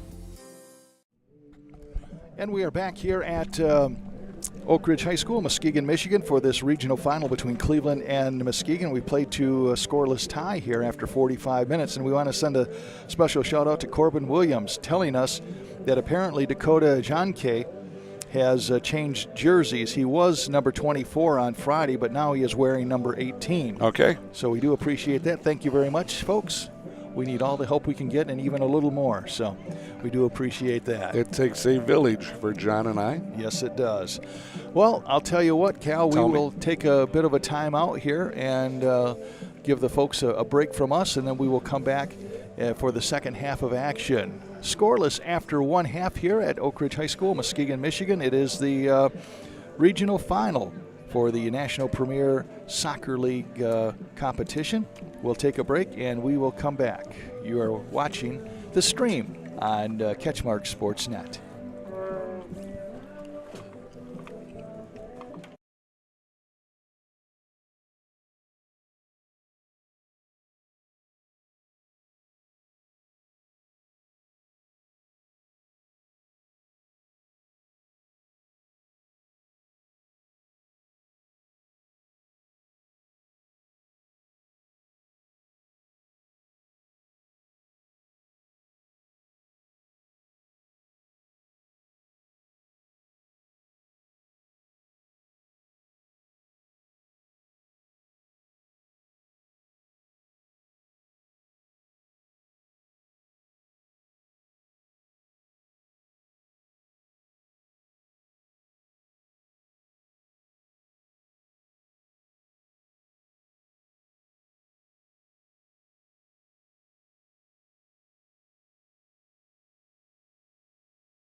we're back here at Russell Erickson Stadium, Jack Sugars Field in Muskegon, Michigan. Scoreless tie here after one half, Cal. As we said, the big news that's outside of the action here is that Tulsa beat Jacksonville, we're told. I believe the score was 2-0. Jacksonville, why is that significant? Because Jacksonville was the number 1 ranked team. Muskegon, ranked number 2 now, bumps up to the top seed now, with that meaning that they could host all the way through as long as they stay alive. Yes, one minor detail, you got to win, right? It's win or go home now. Right, so if Muskegon would win this, it would be right back here on Saturday. Not too sure what would happen, where it would go to the next top seeded team. So. Tell you what, great first half here. About 40, I think probably had about 3 or 4 extra minutes added in. So we had almost 50 minutes of action. Great defense by both teams. I mean, neither team is allowing the other team's offense to really get going. We've had very limited shots on goal. We've had a few good shots on goal and a header. And there by Bell, that was a really nice shot, off the header. But, both goalies doing a good job of keeping the other team out of the net. And they haven't really been tested all that much, neither have they not here. No, I think really maybe one pretty tough shot for Morgan on Muskegon, and that was the header by Bell that just went a little bit high. And then Cable had the, didn't have to make an acrobatic save or anything, but it was a shot right on. Yeah. So, there's really been, the game's been played pretty much right at midfield. Been a defensive struggle, as they say. Yeah, I tell you what, Morgan here, the keeper here for the Risers, if you're just joining us, he has been their 3rd string goalie all season. He's a 17-year-old newly graduated kid from Holland Christian High School. And while you get thrust into action like this, so Morgan's done well here. Actually has gone now about, a lot of minutes, well over 100 minutes throwing a shutout out here. So kudos to the young man. You just graduate and you get thrust into this. Not easy at all. Kudos to him. Yeah. And once again, Connor Cable, the keeper here for Cleveland, doing a really good job. Veteran, great player here for Cleveland. Yeah, you make a good point with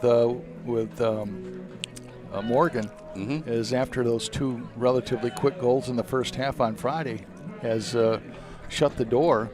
Of course, he is playing for Mason Messias, the number 1 goaltender for Muskegon, who went out with an injury, and it's not sure how long he's going to be out. The emergency goaltender, we're told, for Muskegon would be Michael Howe. So if hopefully that doesn't have to come into play here. Well, your thoughts here, Cal, on this second half of action as we switch ends? Yeah, looking forward here to the second half, feeling a little bit more comfortable calling this game, for us, we're starting to learn this game more and more as we go along. So yeah, we're football and basketball guys that got thrown into the arena field, and we're learning that as we went. So that was pretty good. And then the outdoor, of course, that's another horse of a different color. And looking forward here to a good second half by both teams. We're looking forward to calling the national Tiddlywinks match in 3 weeks. Seems to be going that way. Right, I think so. Yeah, got to wonder what both coaches, the adjustments that they made here at halftime. The head coach, assistant coaches, they get together, they talk, trying to come up with a strategy that's going to work. Right now, maybe 1 goal might win this thing, the way it's going, the way both keepers are playing. And like I said, there's been a lot of action played at midfield or in between the 230s for sure. So let's see here what happens here in the second half as we are underway. Cleveland with the ball here to start the second half. 45 minutes on the clock here, playing up to 90 plus the extra time figured in. That's Howell with a header, gets it to Hansen, who tries a header. Comes into Cleveland's end, and it'll go out of bounds. And here come the smoke bombs. Oh, yeah, remember that from Friday. Yep. Blue and green smoke bombs. Cleveland with the ball far sideline. Gets it over, and it's going to be gobbled up there by Cable. Connor Cable. I think it's going to be a corner kick. It is going to be a corner kick by Muskegon. It's going to be Baroni. Let's see here now if the Risers can't get something going here. Is this going to be that corner kick? See if they can't make something happen on their offensive end. Maybe a header in. And there's a header by Petrovic, but it doesn't go in the way of the goal. It comes back out to Baroni. I think it was Bell with that knocked it out of there. He was there as well, yeah. Now the kick comes back out, and Cleveland trying to control it. Daz with that, trying to get it in, and try to send it to the center, and nothing there. Cleveland doing a good job of blocking that. Header by Howell, and now they get it to Taka. The Risers moving right to left, driving to the north there at Jack Sugars Field. Muskegon's leading scorer is Taka Vitalis Takawira, who has 13 goals on the season, 5 of them on Friday night, or 4 of them rather on Friday night. Turnover here by the Risers, going to send it deep down into the Risers' end. And this is going to be Morgan. Time to give him another He's just going to kick it back out to Petrovic. Yeah. Petrovic gets it over to Daz. The Daz man. The Daz man. Now it's going to go out of bounds. And it'll be Muskegon's ball. It's Hansen on the throw in to Esquivel. Gets it back to Hansen, it looks like. Cleveland trying to clear it. Mm-hmm. And they do. Comes back out to Howell.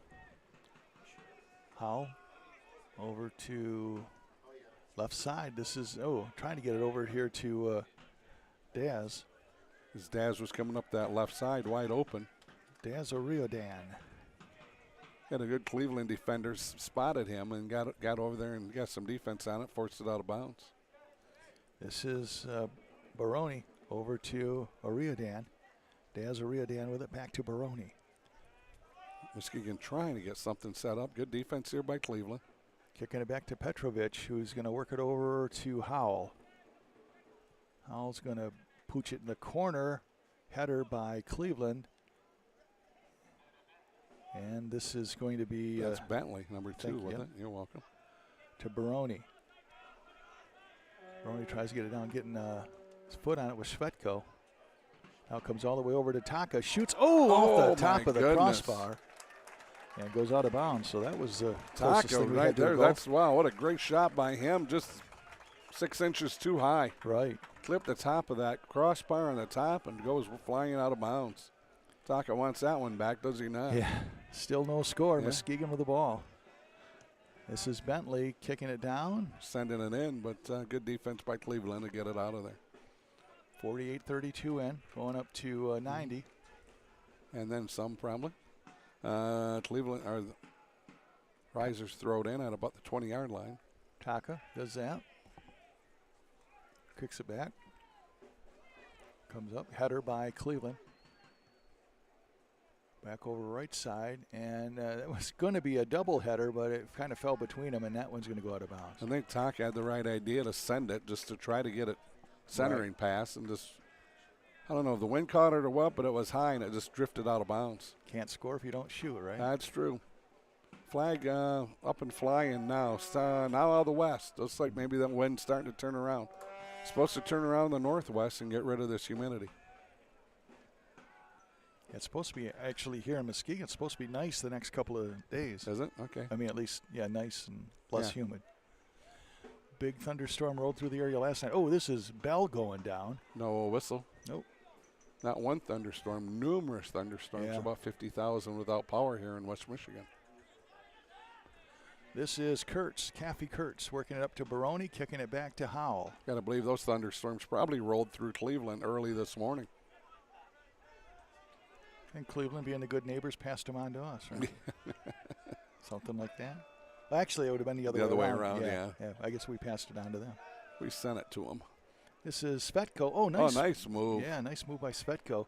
Trying to get it out to Brennan, but it's intercepted by Kurtz. Yeah, Bentley was right there also. This is Howell. Kicking it back to his own goaltender, Morgan. Morgan works it over to Petrovic. 50-21, no score. Leaves it for coffee. Regional final here in Muskegon. Header by Svetko. Gets it over. Muskegon with the ball.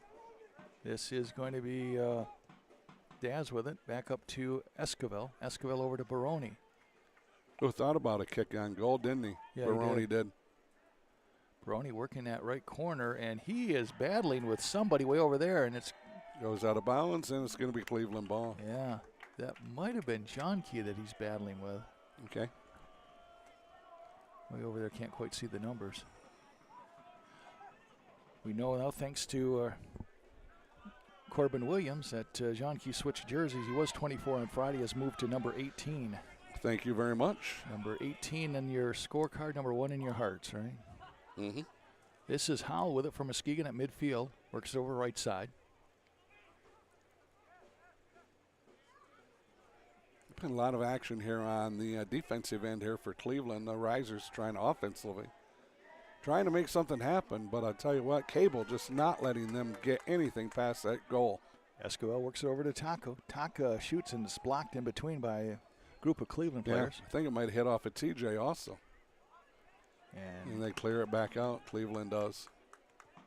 So Muskegon been on the attack here most of this, the early going of the second half.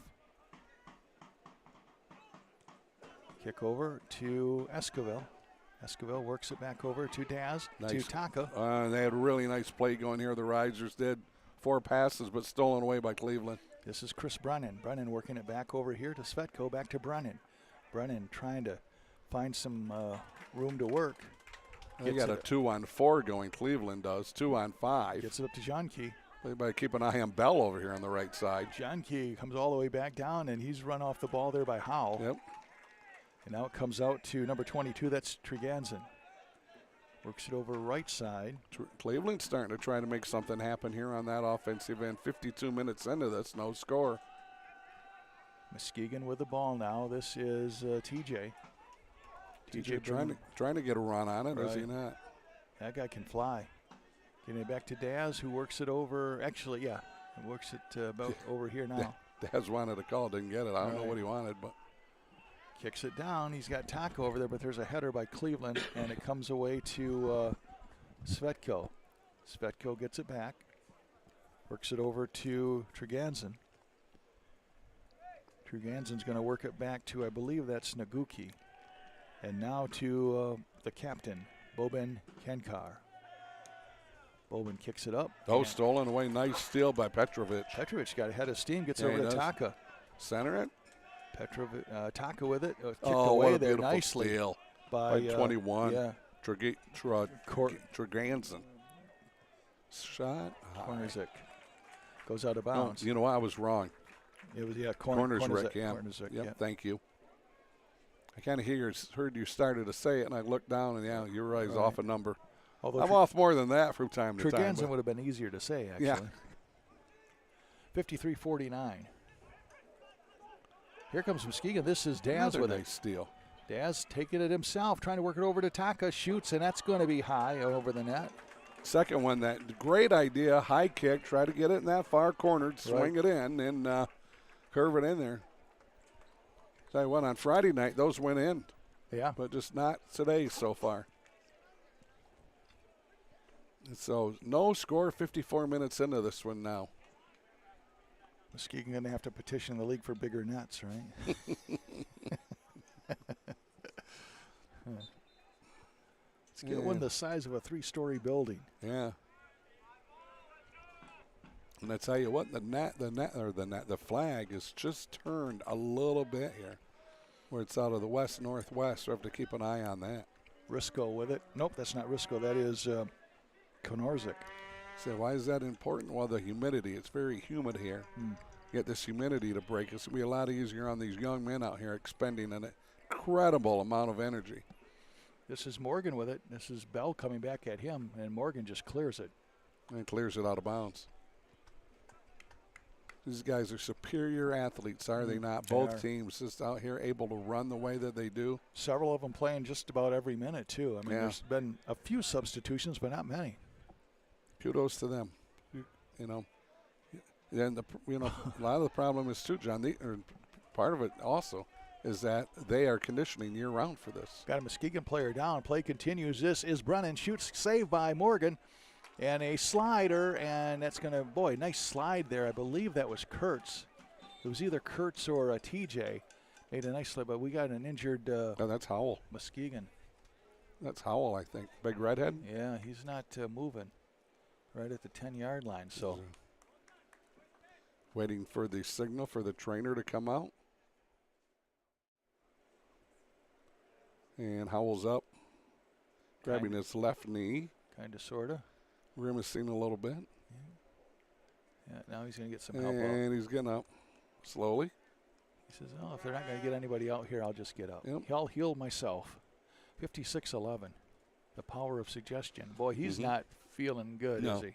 Wow. Petrovic gives a thumbs up. He does. Well, actually, yeah, and he's going to stay in. Howell gave the thumbs up, too. That he's did he? Stay Okay, in. I just seen, I was looking at Petrovic doing I think he was relaying the thumbs up. Oh, gotcha. It was a double thumbs up. Boy, I tell you, though, Howell is laboring out there. Stay out there. I don't know.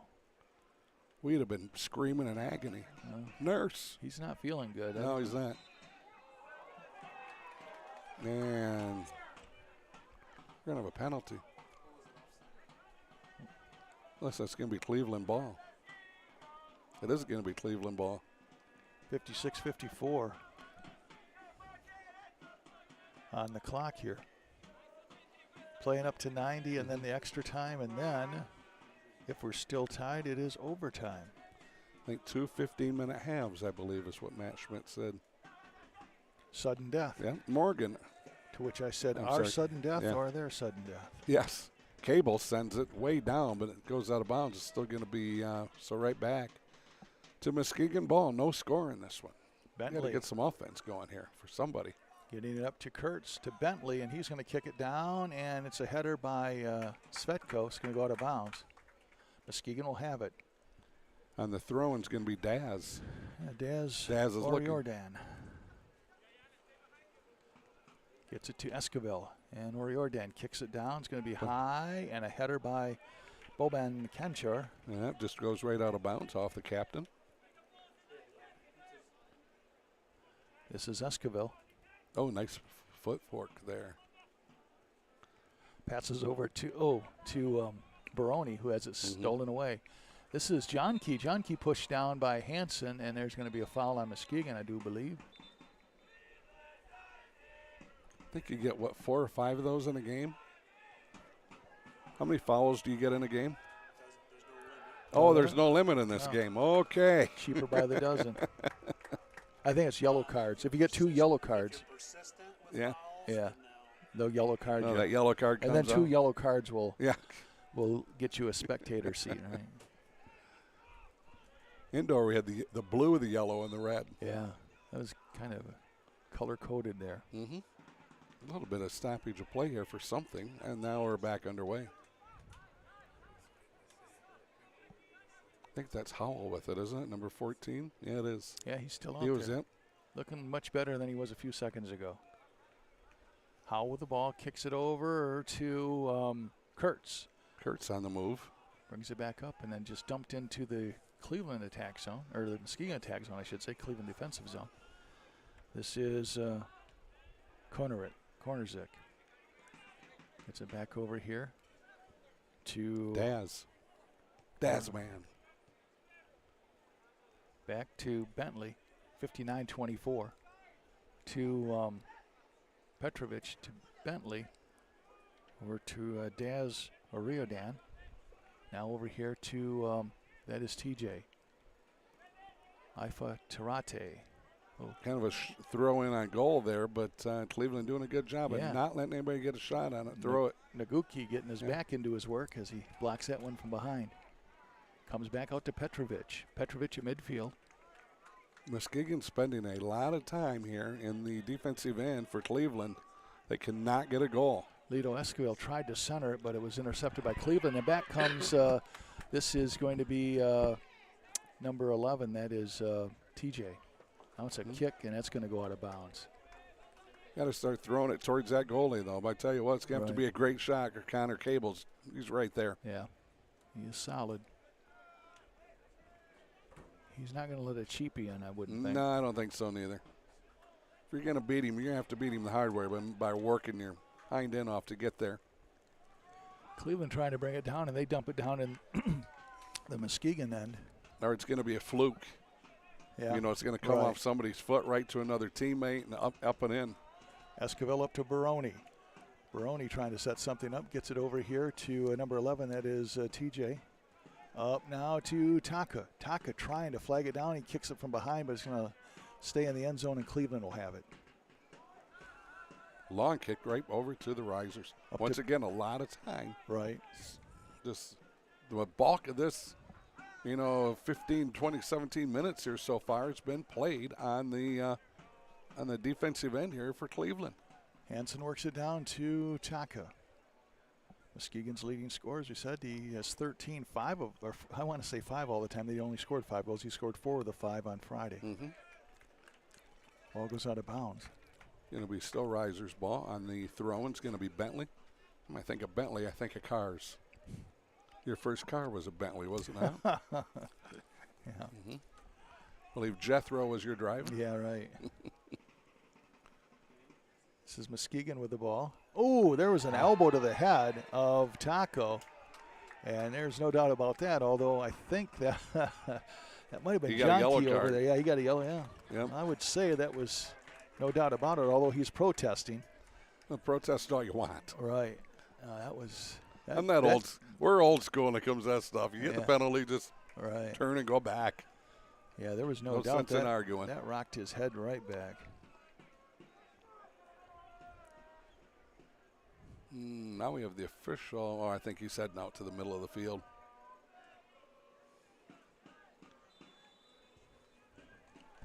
Somebody's over there it's waving. Baroni. Trying to. Yeah. Baroni's going to kick it, and it is a header, and it's going to go over everything through the crossbar. Mm-hmm. Over the crossbar, I think maybe even over the crossbar of the field goal post. Right, yeah, that's double. What I meant, yeah. Should have been worth 4. I guess so. 62-43. No score. Cable with the ball for Cleveland. Subbing for the Risers, number 19, Mason Smith. Mason Smith coming in the game. Hansen checking out. Yeah, not enough Mason Smiths in the world. As far as names go, right? Well, we grew up with Shmedikanik and Kanishkanak and Bartolomeoli and Ivkovic, and you see Mason Smith, you're like, oh, thank you, Jesus. Yeah, we have names up here too, up along the lakeshore. This is Petrovic working it over to Bentley. Bentley, the captain for Muskegon. Boban Kankor, the captain for Cleveland. Mm-hmm. This is Kurtz. Oh, a nice steal right there by Brennan, yeah. Brennan brings it back up over to the left side. That's Schmidt. Schmidt working it back to Brennan. He's breaking in. He shoots, and it's going to, oh, my goodness, what a block by Bentley. Bentley got back defensive. I tell you what, Brennan had the goal zeroed in there, didn't he? Yes, he did. Young Mr. Bentley, that was an incredible play by you on that defensive end. Great play, saved a goal possibly. Morgan was getting in position for it, but Bentley, unselfish, goes down, slides down, and knocks it out of there. Great job by Bentley. Daniel Morgan says, thank you very much, all that. Here comes. Yeah, because I tell you what there, that guy, he was on the move, was he not? He was teeing up. Oh, man, push down, no call for Muskegon. No call, and it's still going to be Muskegon's ball. Or maybe there was a call. Coffee is not big. It would not take a whole lot to, you bump him the right way, he's going to go down. Right. Plus, you take acting skills maybe, Yeah. Yeah, I would imagine a drama class or two does not hurt you in soccer, right? Yeah. Oh, nice ball fake there. Yeah, that's Howell. Nice ball fake by Howell. Header by Cleveland up to midfield. And this is going to be, nice work there by Hansen. Jonke? No, that wasn't Jonke. 17. That guy I've been calling all night there. Thank you. Brennan, you're welcome. Working it over left side. And nice it's stolen away by Esquivel. Nice steal. Both teams playing some defense here. Oh, yeah. Right, we may be here a while. We have to send Jesse to go to a Snickers bar in a while. Cleveland with the ball now. That's going to be number 8. That'll be Naguki. And I tell you what, that wind is starting to pick up out in the northwest. You can slowly start to feel that humidity kind of leak out of here, but it is warm. We got subs coming in here. May and for number 10 and number 17. 17 is Theo May, and number 10 is Alec Belcastro. That might be the first we see Belcastro, and he's one of their leading scorers during the season. I think he's got something like 5 goals. So I don't know if he's been injured or what the deal is, but I think this is his first action of the entire weekend. Here comes Daz working it way over right side. Gets it back to Baroni. Giuseppe Baroni kicks it, header by Cleveland. This is Brennan getting it out to Bell, getting it back to Brennan. Oh, nice block there. Yeah, nice block by Bentley again. Yeah, he didn't know where it was going, but he blocked it. Now all across the field there, Cleveland with the ball, kicks it back into their own zone. 66-26 on the clock. What athletes these guys are to be able to run like this nonstop. Oh, we got a steal by Baroni. Yeah, Baroni gets called for the foul. Corners it going down. Incredible athletes these young men are, just to be able to turn and on a dime and just run. Right.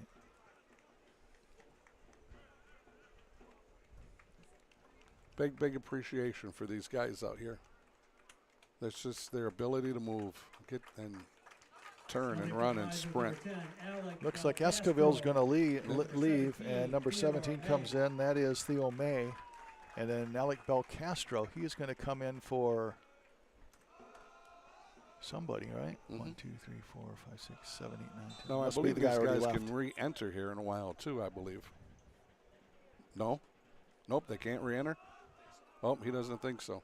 Okay. See, indoor you could re-enter, so you had to re-enter. You had to re-enter, yeah, because they were doing a hockey change every 30 seconds. Right. So these guys possibly are done. Coffees and Lido. Long kick here by Daz, and that's going to go right on goal, and that will be Cable with it. He's going to roll it. He's trying to figure out who to roll it to. Yeah, he's got a lot of decisions to make here. Rolls it over to the left side. Back over here to Kankar. Bobin kicks it back to Cable.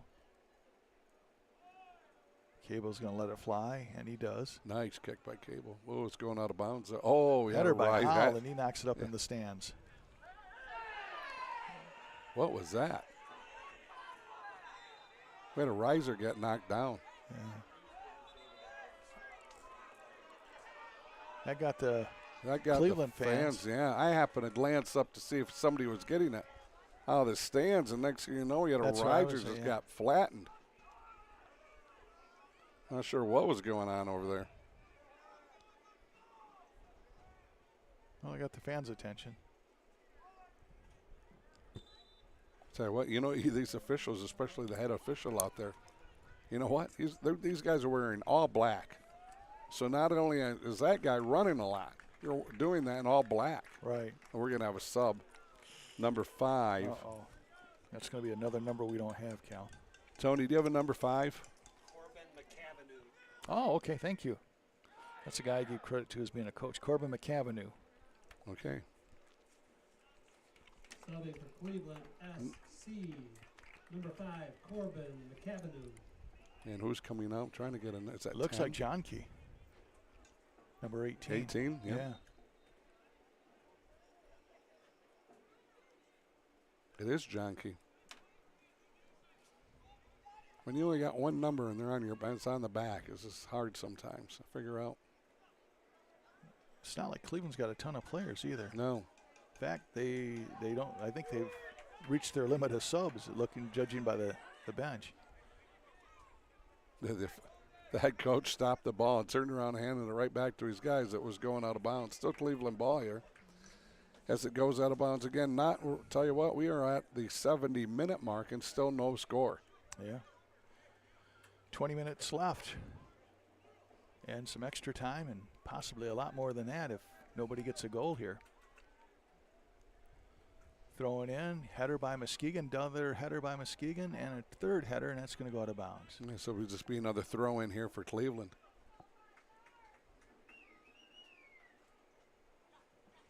That is number 16, and that is going to be Svetko. Throws it in, and it comes out. Muskegon tries to clear it. They do. It's Taco battling for it against Boban Kancher. Look at Taco. That guy can run, man. He's got some speed. He can just fly. Cable kicks it all the way down into the Muskegon defensive end. Risers ball. Howell on the throw-in. Pass over here right side to number 10. That is Alec Belcastro. Belcastro bringing it up the field. He's got some fresh legs, does he not? He You does. can tell just by the way he moves. Centering pass. Over here to number 17, the other new guy that came in. That is Theo May, and blocked away there by Cleveland.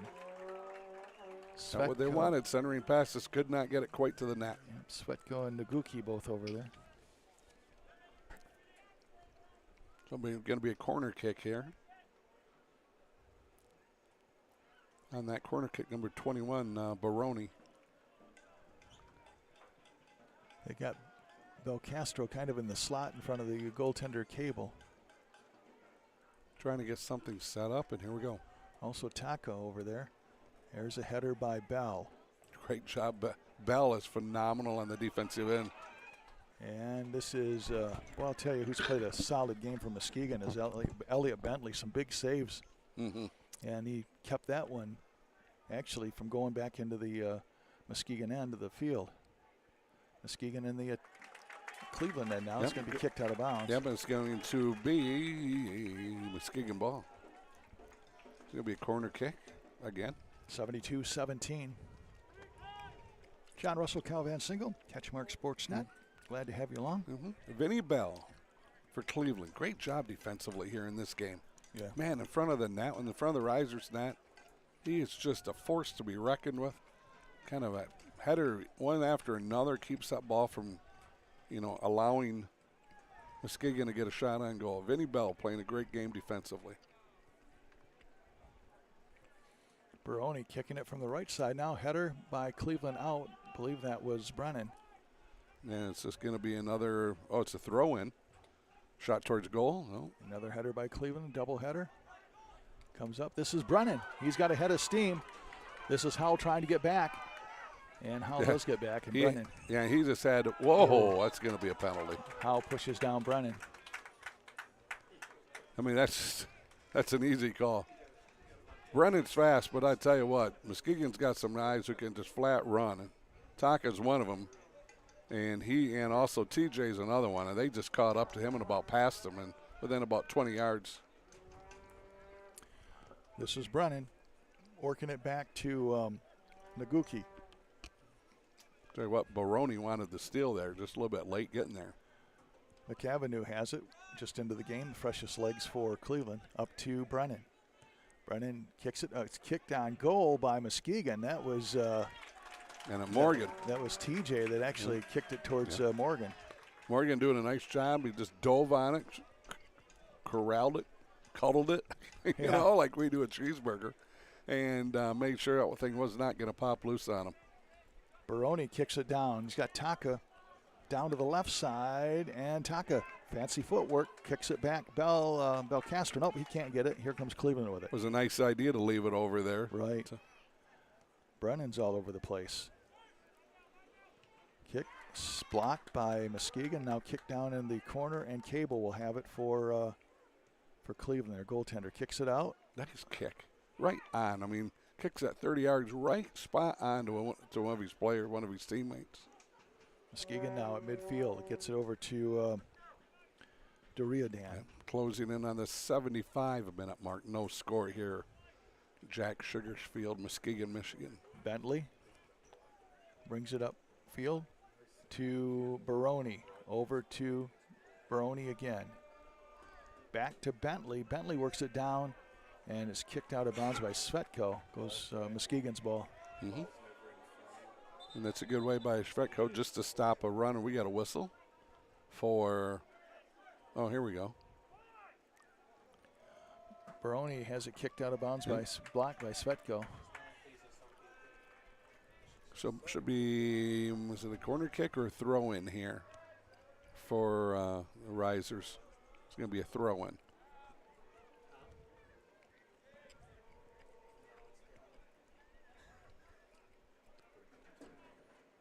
It's Belcastro over the middle. Nobody there. Man, right through the center. About 6 feet off the goal and no one there. Wow. What an opportunity, and just no Riser even in the vicinity. One goal is your winner today, huh? Or this afternoon. Very possibly. Now plus the 75-minute mark. Here comes Bentley. Bentley works it back to Petrovic. Petrovic midfield, kicks it over right side. Comes down to Taka. Vitalis Taka gets it over here to Theo May. Tell you what, tried to get a pass to Baroni, who was on the move, heading towards a goal. But I tell you what, Cleveland doing a great job of stopping that pass. Theo May works it over right side. This is Taka with it. Send it. Muskegon's leading scorer back to May. May to Taka, right side, works it down to Baroni off the crossbar. It hit the top of the crossbar and went straight down. Oh, my goodness. Wow, that was so close. So, 76-55. The top of the crossbar on the net, and it comes right straight back down. Right idea. Once again, but Muskegon, once again, they're spending a lot of time in this defensive end here for Cleveland. Bentley. They just cannot get it to go. Working it up here to Aurora-Dan. Aurora-Dan now feeds it up to May. May tries to get over to Taka, and it's going to be kicked out of bounds. Taka couldn't flag it down. Oh, I tell you what, the Risers want that one back again, do they not? That shot, my goodness. 77 minutes, 30 seconds into this, no score. Connor Cable will launch it out of his own end. Regional final here, National Premier Soccer League. Muskegon wins. Nice they header. would host again next Saturday. Had three passes, none of them hit the ground until right then. Right. Belcastro with it. Pulled back a bit, no call. Gets it out to Bentley. Bentley header by Muskegon. And this is Bell. Bell working it over to McAvenue. Nice job out there by number 5 for Cleveland. Bell trying to scoot it in there. His leg taken out from underneath him. No call. Yeah, McAvenue made a nice play there to get it headed towards that Cleveland end. Good hustle by Corbin. 78-28, no score. This is going to be Belcastro. Alec Belcastro. Over to May. May tries to kick it behind him, but right there is Svetko, who's going to kick it back on his own net. And there's the kick by Cable. Cable all the way out to midfield. Header by Petrovic, but it comes to Cleveland. This is McAvenue with the ball. Cleveland with the ball at midfield. Trying to work it down, and Muskegon has it. It's going to be a turnover here. Muskegon's going to get the ball back as closing in on the 80-minute mark. Daz Aurora-Dan with the ball, or had the ball. Gets it up to Baroni. Giuseppe Baroni. Played at Michigan State University. Sparty, go green. And You're supposed to say go white. Don't want to say go blue? No. Nothing wrong with Michigan. I just prefer State just a little bit better. This is Bentley back to Petrovic. Petrovic gets it down to Belcastro. Alec Belcastro working left side. Little fancy foot there. Oh, wow, pretty. Slew foot. But you got to move the ball to the goal. That's the ultimate thing, right? Right. Now it comes over to Baroni. Baroni to Bentley. Down in the corner to Taco. Taco working left corner. Two-time there. Gets through the defense. Look at him. Oh, blocked out in front, and Taco goes down. Split 3 guys. Yeah. What great ball handling by Taco. Now, slide. A couple of players go down. One of them is Bell, and Bell appears to be hurt.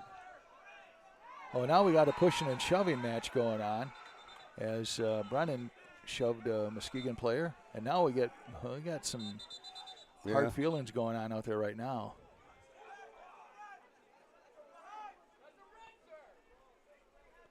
So see how they sort this one out. That's at 16 here for Cleveland's doing a lot of talking, pointing. Svetko.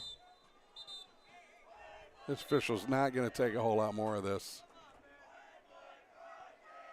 Somebody got the yellow card. Howell's out there just doing his best to just calm everybody down. Official talking to Svetko, trying to settle him down. Now Boban Kancher, the captain, talking. Mm-hmm. And we're going to have a sub here. Yeah, it's going to be number 22. That's Sam Esquivel. His brother Lito's been playing. Looks like Howell's going to come out. So now you'll have for the Risers, number 22, Sam Esquivel. He's the brother of Lito Esquivel, who went out earlier. I do believe. Or is he out there? I wonder if Howell was in that little bit of a mix-up there, and their head coach just said, you know, we're going to get him out of here a minute.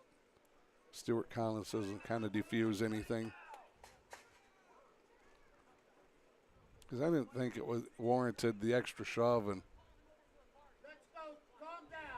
now the side official's getting into it with Svetko. He's chirping at him.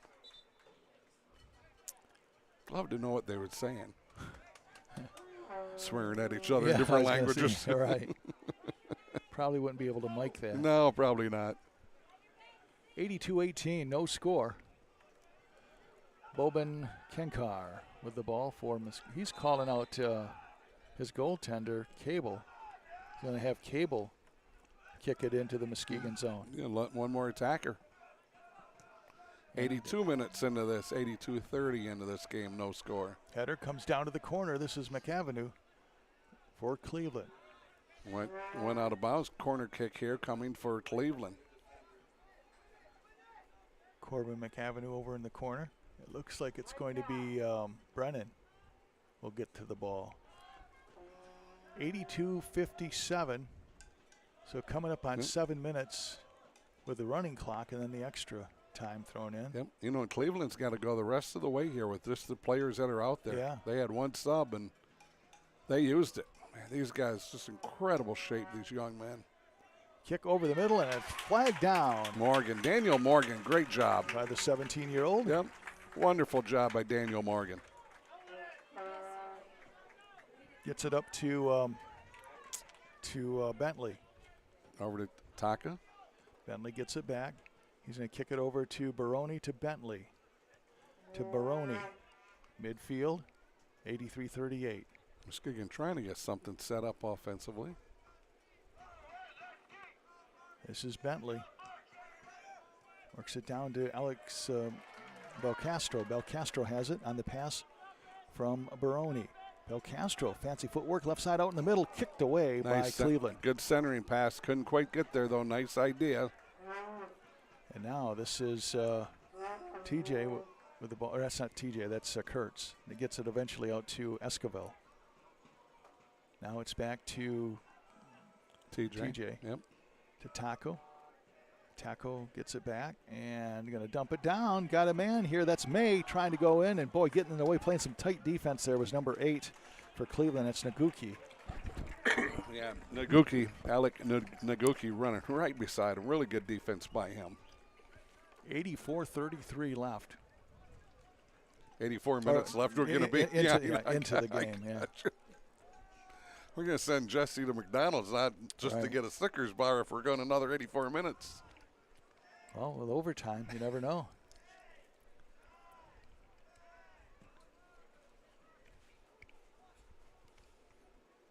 Header. Great header. Another header. Ooh, push from behind. Taka goes down. No call. Good sportsmanship here by number 22. That's Dragizen. Helps up Taka. This is Daz with it. Works it back to Daz. He shoots in. Oh, that's going to go just to the left. Time after time. So one of these got to go in, John. They're getting closer. They hit the crossbar 5 minutes ago. Muskegon by far has had the better of the scoring opportunities. We are the offensive minutes per end is astronomically has to be in favor of Muskegon. They are living in Cleveland's defensive end. And I tell you, they had one sub. These guys are gassed. And that's I can't blame them. Bell heading it to Morgan, and Morgan picks it up there for Muskegon. Rolls it out to Bentley. 85-51 on the clock. Gets it up to Alec Belcastro. Belcastro works it over here to Oregon. And now coming out is Cable. Nice job by Cable. Good Boban hustle. kicks it back to him. This Taco was coming down, flying down that left sideline. They had to nip that in the bud. Yeah, they did, didn't they? So Cable making a great decision. Connor Cable playing really well here for Cleveland this afternoon. And that sun is out. Header by Bell. Works it to Petrovic, now to Esquivel. Esquivel's going to kick it down. And it's going to go out of bounds. It's going to be Cleveland ball.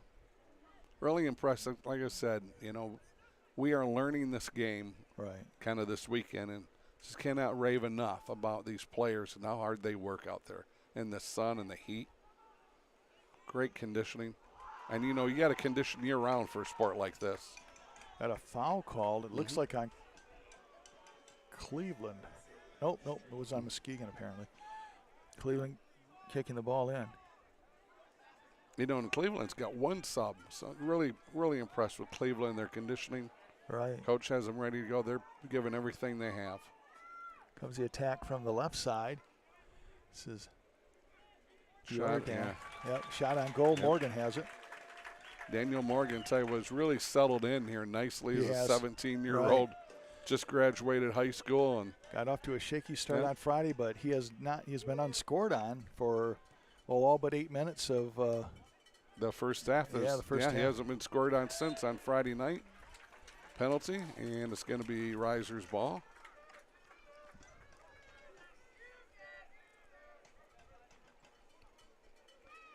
Kick behind. Bell gets it to but Bell Castro has it now. Works it back to Petrovic, to Bentley. Bentley to Petrovic. Drops back in his own zone. To Baroni. Baroni to Esquivel. Gets it to Baroni. Baroni in Cleveland's end in the attack zone. Pass over right side. That is Daz gets it. Oh, tried to get a pass to Bell, but that was the captain, Boban Kankar. Kankar seen that start to develop. Kicked it into gear and got in front, knocked that out of bounds. Really good defensive play by Boban Kankar. And Connor Cable's got to feel great to have a guy with that kind of experience standing in front of him. He reaches out and pats him on the back. This is an experienced ball club, this Cleveland team is. A lot of winning. Yes. 2 regional championships. They got the indoor championship, 2 years in a row. Great town for soccer, that's for sure. Goes out of bounds, right past the keeper. Going to be a corner kick here for Muskegon. Muskegon trying to build their program to kind of get to where Cleveland is year in and year out. Yep. Young man by the name of Matt Schmidt came here 9 years ago and said, you know what? I want a soccer program in Muskegon. And he has done an incredible job developing this. Taco again, Boban Kancher blocks that one. A little bit about Matt Schmidt. Played soccer at Reese Puffer High School. There, walked on at the University of Michigan, made the team. And I tell you what, had a great career at U of M playing soccer. Over the middle now. This is Muskegon. That's Bentley getting it back to Petrovic with 89:44 left. Went into the private sector for a while. Did well and then said, I want a soccer program in Muskegon. Ball kicked back out. This is Esquivel, I believe. Esquivel's working it down to, I think that's May over there. Kicks it. Header by Bell Castro, and Bell Castro scores. And Muskegon is up 1-0. 90:08 left. Well, actually, we're to the extra time. So wow, that was Bell Castro header. I tell you what, I start with Muskegon on the offensive end, continuing to pressure Cleveland throughout this whole game. Finally, they get a nice kick coming from that right side, a perfect kick, and Bell Castro buries it off the header, completely caught their goalie flat-footed. You know, you're not ready for that. You see the ball coming in, and then it just goes off his head. 1-0 here as we're getting ready for added minutes. We're at the 90-minute mark. Risers goal scored by number 10, Alec Belcastro. Yep, it is. I wanted to see where the assist went to. I think that was May. I'll try to find out. Assist on the goal by number 17, Yes. Theodore May. Yep, May put the kick was. in, and it was headed in by Belcastro. So now, if I remember right, all we have now is the added minutes, correct? Yeah, the added minutes. Why, my goodness. So you're down to a handful of minutes. So it'll at least be a couple of minutes that Cleveland has. John, we got subs coming in, I think, John. Because has Shvetko been out? Yeah, Svetko is. He's right here half at midfield. And we got a sub coming back in. Okay. Because all their guys had. No, Svetko's already been All right, but out. what about 20? 20 is a sub. Yeah, so that would be Alexandru Romlinsky. Romliansky. Risers number 9, Aaron Salzmani. And Roni Yes, I thought they had- Salzmani comes in from Muskegon. Okay, I thought they had used all their subs because we only seen the one guy down there for the longest time. And like I said, I'm not really sure if they can come in or cannot come in. I mean, we apologize for that. I mean, we learning literally got thrown into soccer. Oh, and now we got a 72 yellow card. hours ago. Shvetko just got a yellow card, and he said, "You're done." I do know that. I do know that Svetko has been talking and that official, and they still are continuing the conversation here. So Svetko is definitely gone. Well, I gave him the yellow card, and he pointed, like, "Go to your bench." Yeah. And he points again and again and again. And now Shvetko walks off. So Svetko has not been pleased with the official or vice versa. So now you have the extra time. And the stupid question for me is, you got extra time. It's obviously not on the clock. Does anybody really know how much? Does anybody really know what time it is? Official. I mean, you would think that's fairly important if you're Cleveland. Is how much time have we got? I'm sure they're told, but do you just have to keep the mental clock? And like I said, I know our ignorance on that, and I'm sorry about that. But I know if I'm a coach, there's got to be a way that you got to figure. I guess you're just doing it mentally. If they know on the field how much the extra time has been. So if they say it's 2 minutes or 4 minutes, I guess then it's just, okay, everybody knows it's 2 minutes or 4 minutes. You don't necessarily see it on the clock, but you just have to keep that going. So Shvetko is leaving. Catching the bus. They said, "You're gone." Well, Svetko will be home a little bit quicker than the rest of the team, apparently. Tony, do we know how many minutes? Did you see it? No? Okay. So we do 4. We'll go 4 minutes, right? That's the thing. Wow. 3 or 4. Taco coming out. Number 6 coming in. Anthonius Berkeley coming in from Muskegon. So Coach Collins emptying his bench right now with anywhere from 2 to 4 minutes left. Now look at Kankar and the official are politely having a chat. Right. Boban Kankar. And the official's going to have a little bit more, I don't want to say respect, but a little bit more listening to a guy with the stature of Boban Kankar. Well, you know what? But he was polite with the way he did it. Yeah, he was. He's a good. pro. Yeah. Kudos, Sam. Good job, Boban. You just kept your composure. Cleveland with the ball. Comes back to Cable. 1-0 Muskegon. We're just on to the extra time now. Header by Cleveland. Oh, pushed down now. No should call. Be no call. That was Rumilowski.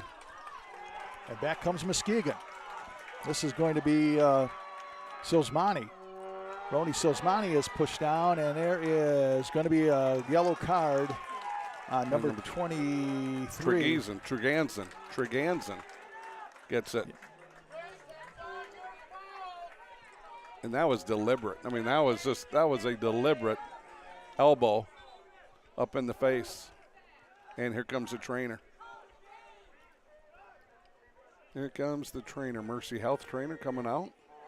So hitting the jaw. Looks like he got hit in the left jaw.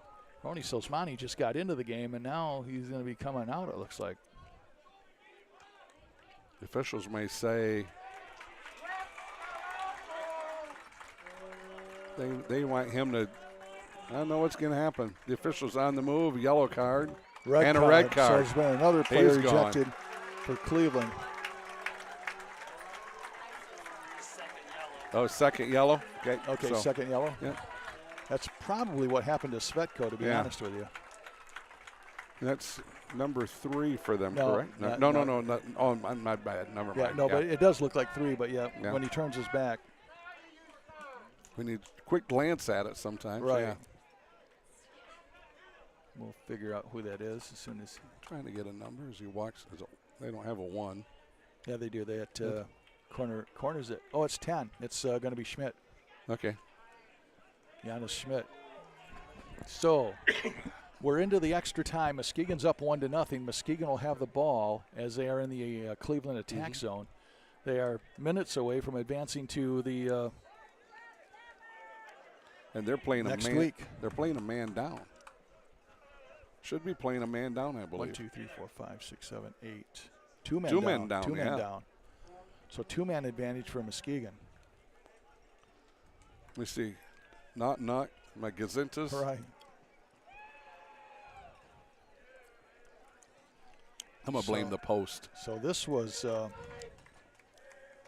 one of those games. Just score at the 90-minute mark.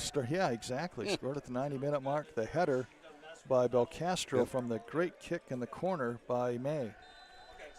Well, if they keep this up, we're going to be right back here next weekend at Jack Sugar's Saturday. Field. Yeah. I believe 7 o'clock or something. We'll have to figure out who's all playing.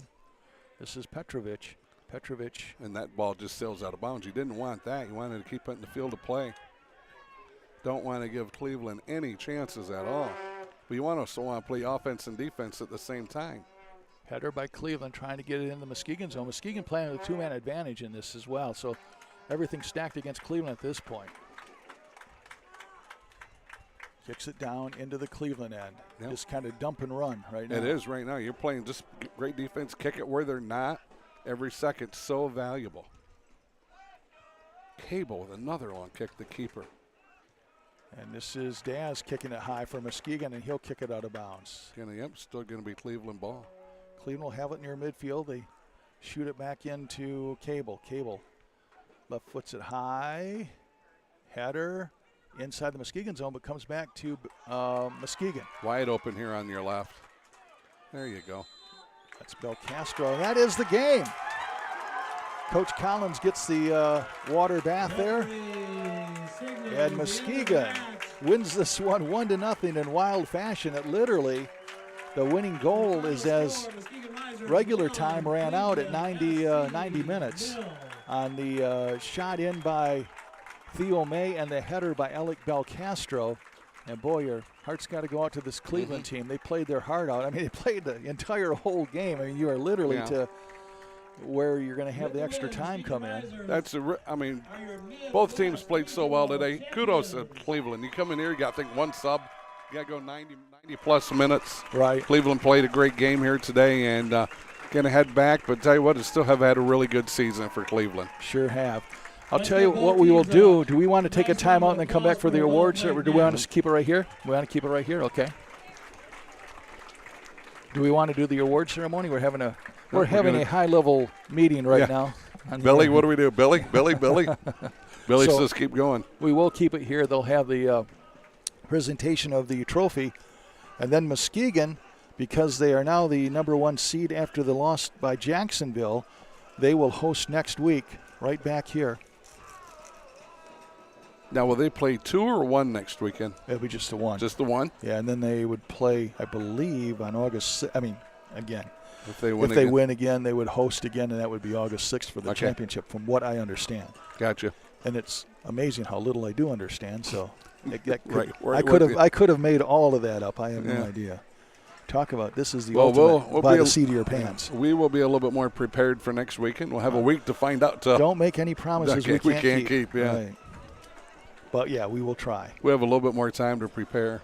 I think on Tuesday, hey, do you guys want to call outdoor soccer? What?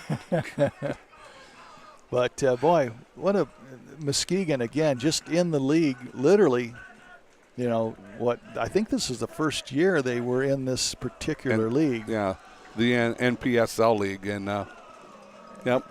Comes back, as we said, with Matt 9 years ago, having a vision and trying to take the stair step, playing in several leagues. And Class C Cleveland, being the pros that they are, they're shaking hands. I know it ended not how they would like it, and a lot of hard feelings towards the end. But still, the pros that they are, they put it on the back burner and give Muskegon their due. Much like hockey. That has got to be a bitter pill. Literally 90 minutes, and a header for a goal. Alex Belcastro on the corner kick by Leo May. Yeah, once again, kudos to Cleveland for sticking around. That shows a lot of sportsmanship by them, like you just said. So if you're a Muskegon fan, stick around to CatchMark Sports this week, and you'll see more information coming about this upcoming game next weekend.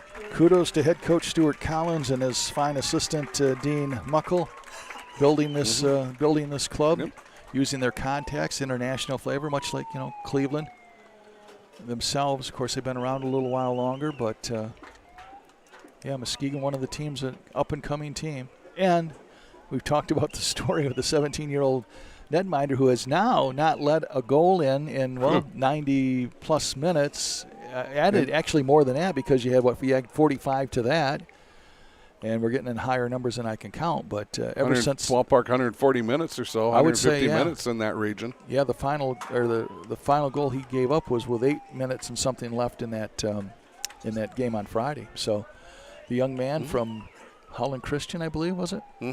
17-year-old goaltender, third-string goalie because of the injury to the track midfield. Mason Messias. So you wonder now, or tell you what, we'll let Tony take it for a little bit here. The runners-up trophy to Cleveland SC.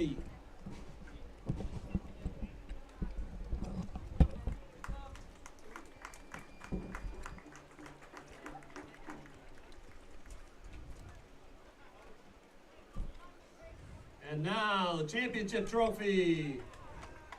Accepting from the Muskegon Risers, team captain Elliot Bentley.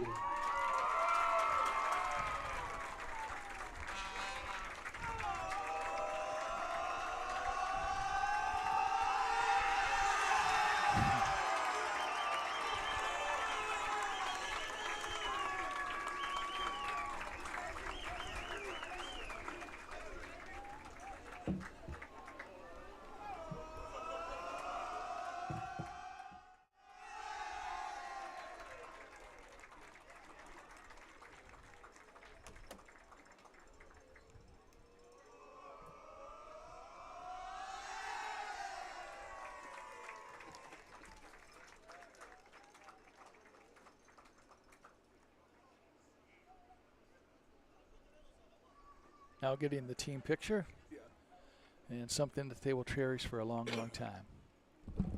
Back to business next week. Saturday, I believe. Stuart Collins' son, they got him in the middle out there for celebrating that the trophy. Now they're mugging for pitchers with the trophy. Stuart Collins' son runs out. He's out playing with the Eagle. Midfield. And the pictures are all in. And the Muskegon Risers, Matt, when's the game? Next Saturday, 7:30 p.m. Be right here at Jack Sugars Field. Muskegon continues to host next week, Saturday. Game time, 7:30. Didn't say who they're hosting. Muskegon Risers hosting the national semifinals next week, Saturday, 7:30. Thank you, fans, for supporting your Muskegon Risers. We look forward to seeing you next week. Go Risers! All right. So we do not have an opponent. Just we know we have a we have a time and a date. And a date. Time and a date. That's right. So 7:30. Be right back here for the national regional finals, I do believe is what the terminology of that is. And big congratulations to the Muskegon Risers here. Yes, sir. Yeah. Big hug there. Hold on. Here we go. Matt. Can we get a few words? All right. Now we can. Yep. Now get it again.